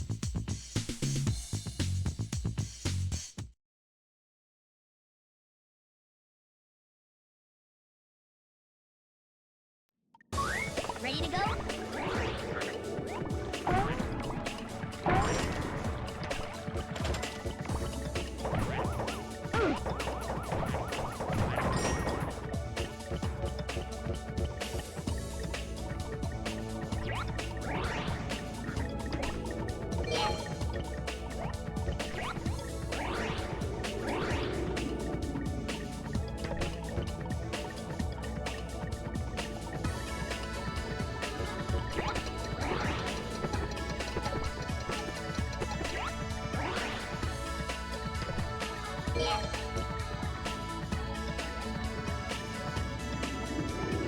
Much better, much better. I think I just need to turn the light on. What light? We're at a beach, Rick. This is why I can never be 100% in character, because I'm such a lousy fucking actor. Anyways, Jumping flash. if you beat the game without continuing, you do get the super mode. And I think you just get more jumps. Something similar to this has to exist within VR, I feel. I have like done some games in VR that feel kind of like this. Oh yeah, we get like 6 jumps. And then I can choose to fall down really fast if I want. This poor Kiwi doesn't know what's coming. Oh shit, I missed him. Wait. Your life ends 1 second from now. Fucking crushed him. Poor Kiwi. Don't worry, there's another. There's another. Here, we'll get killed by a Kiwi.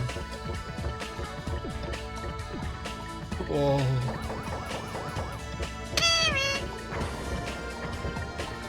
Oh, there is a camera lock-on mode. Well, I went the entire game without using that, so that's how good of a gamer I am.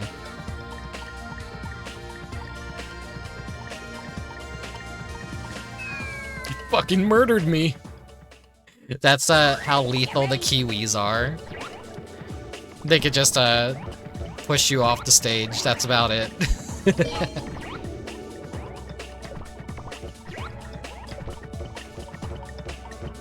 Man, look at this little dude. This is his front yard. This is his beautiful house. He's a lumberjack. He's been busy living his life.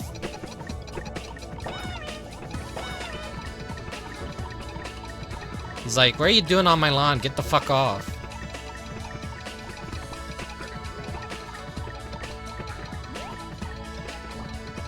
The Cactus Man from Mexico. It's a good ill bleed emote.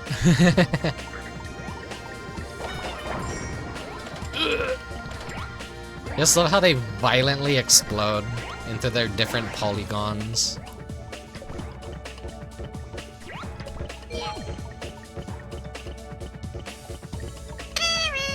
Here, push me off.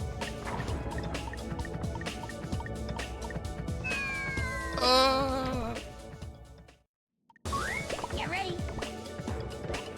I'll let him murder me again. We're gonna let the Kiwi murder me until we get a game over.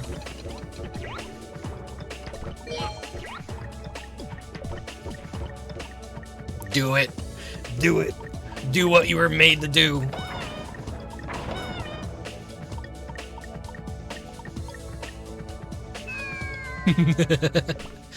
I'm making this Kiwi's day.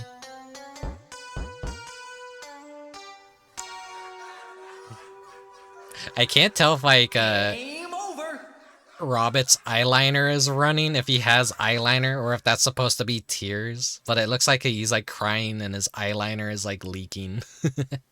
His mascara is running, not eyeliner. Mascara.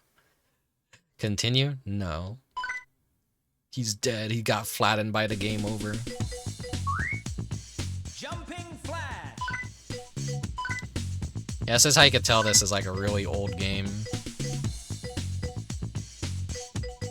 It's just like how the loading and things work.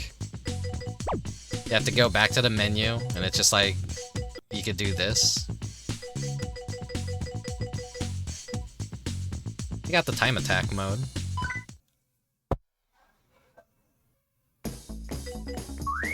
But you could just do the stages and get your fastest score possible.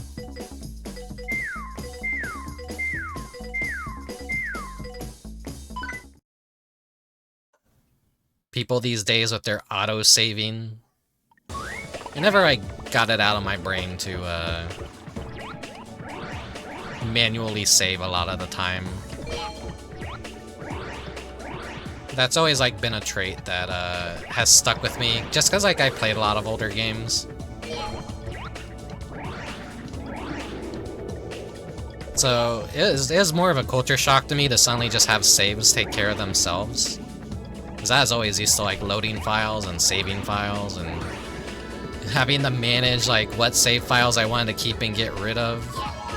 That was never fun. I'm never gonna play that game again probably, so save file deleted.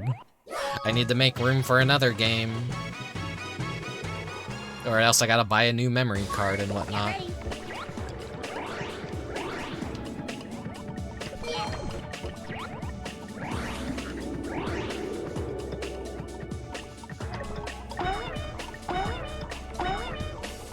You can't really do the jump in like normal mode. I mean the jump drop in normal mode. That's only like a super mode exclusive.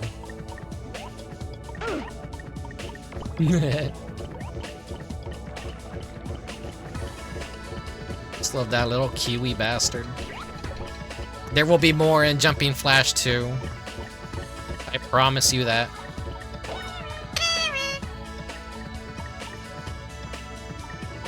Finding the high quality version of that royalty-free Kiwi sound effect is like such a pain in the ass.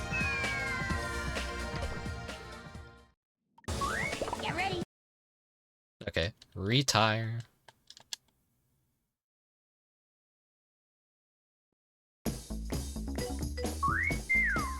It's just time attack. Jumping flash.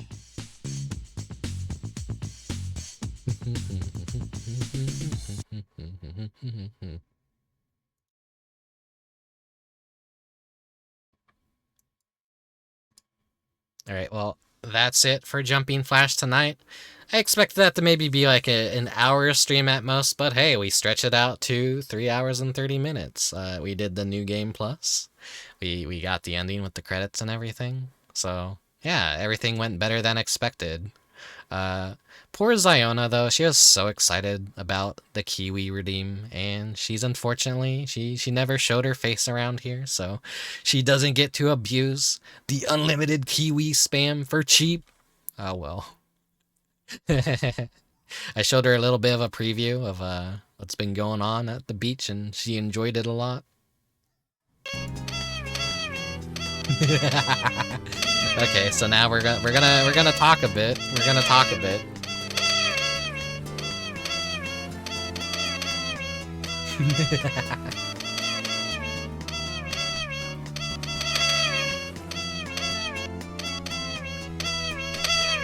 The Oddworld menu is that instantly eat your save files with no. Are you sure overwrite?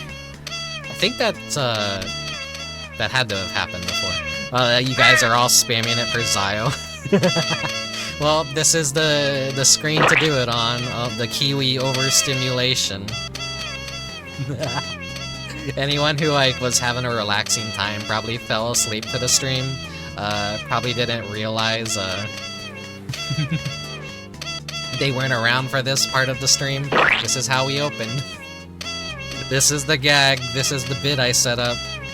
Kiwi only shows up in stage 1 of the game, but we had to overcompensate somehow. We had to, this was his big role. This was his stardom. This is what started his entire career. So this is a very important game, and this is a very important stream for Kiwi. So he has to get the spotlight. Fucking hell. Fucking hell, I can't hear myself think. I can't hear myself. I'm overstimulated as hell right now. Let me see who's online, who I can send you guys over to.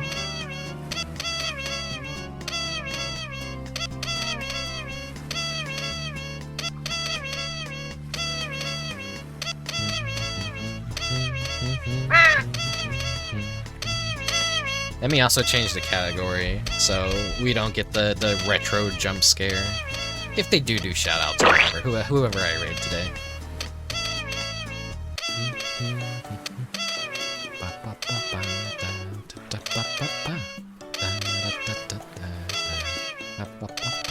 Okay, I see someone I don't get to raid too much, so I'm going to send you their way. Hopefully they don't end by the time I'm done with stream.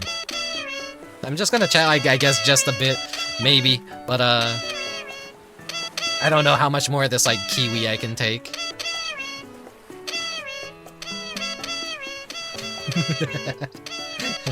Yeah. Thank you all for coming today. A surprising amount of people showed up, which is I expected not a whole lot of people for Saturday, because it's Saturday. Everyone's streaming. Everyone's doing their own thing. I was a little bit nervous about doing a stream on Saturday, but I'm like, you know what? I gotta get over that. I just gotta stream when I want to stream, and oh my god, brain, please. My brain hurts. My brain hurts. I don't think I'll do this same bit for Jumping Flash 2, but knowing my stupid ass, I probably will.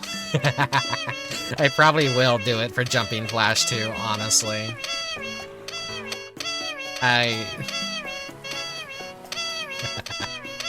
God damn. Fuck. So many Kiwis.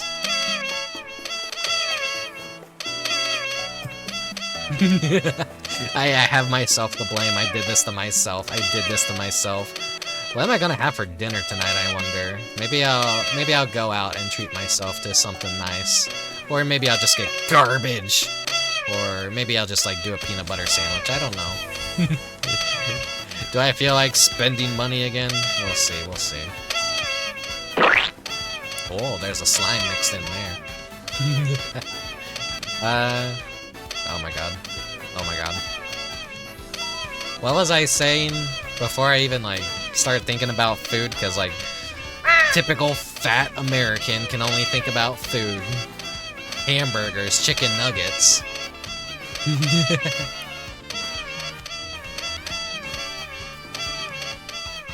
God, you guys are going insane on the redeems right now. Oh, so many Kiwis.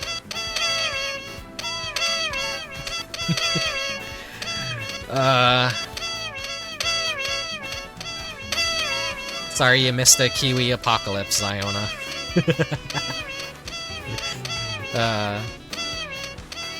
Yeah, thank you guys for watching. Thank you guys for lurking. And thank you very much for either, watching on YouTube, watching through Twitch VODs, Thank you for following on Twitter, for joining the Discord, all that stuff. I need to get my shit together, become a little bit more organized with my things, and be a little bit of a more proper VTuber. I've been giving you guys a little bit of a heads up on like what times that I'll be streaming, even though I'm not really a person that really adheres to schedules a lot, and like I feel more intimidated if I just like say, hey, be here at this time, because there's a good chance that I'm gonna like get cold feet and get a little bit of anxiety before hitting that go live button, and then I'm gonna like definitely I'm gonna have a hard time like jumping in the stream and feeling good. I typically stream when I only like know that I'm feeling up for it. It's like I put a lot of prep into the streams too, and then like I make sure everything's like set up, and then there's the anxiety of, is everything gonna go right? Is there gonna be technical stuff that I always fear? I always fear that. We had a little bit today, but disaster averted, so now I have to worry less about that in the future because I know it is fixable. So, yeah. So, worries. I need to not be such a anxiety-ridden mess sometimes. And yeah, I'm rambling. The Kiwis are fucking destroying my goddamn brain right now. Fucking hell. I said all my thank yous. Have a good night. Take care. I'll see you for the next stream, whatever it is. I gotta draw a new thumbnail or whatever. Maybe I'll work on some art tonight. I don't know. Anyways, take care. Have a good night. Oyasumi. Farewell.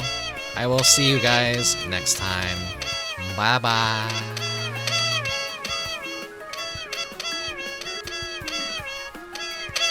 Do you guys have a headache yet? Surprisingly, I don't have a headache. I hope you guys brought plenty of aspirin. Anyways, yeah. Well, you assume me. Good night. Bye-bye. Fucking, I'm gonna go run into the ocean.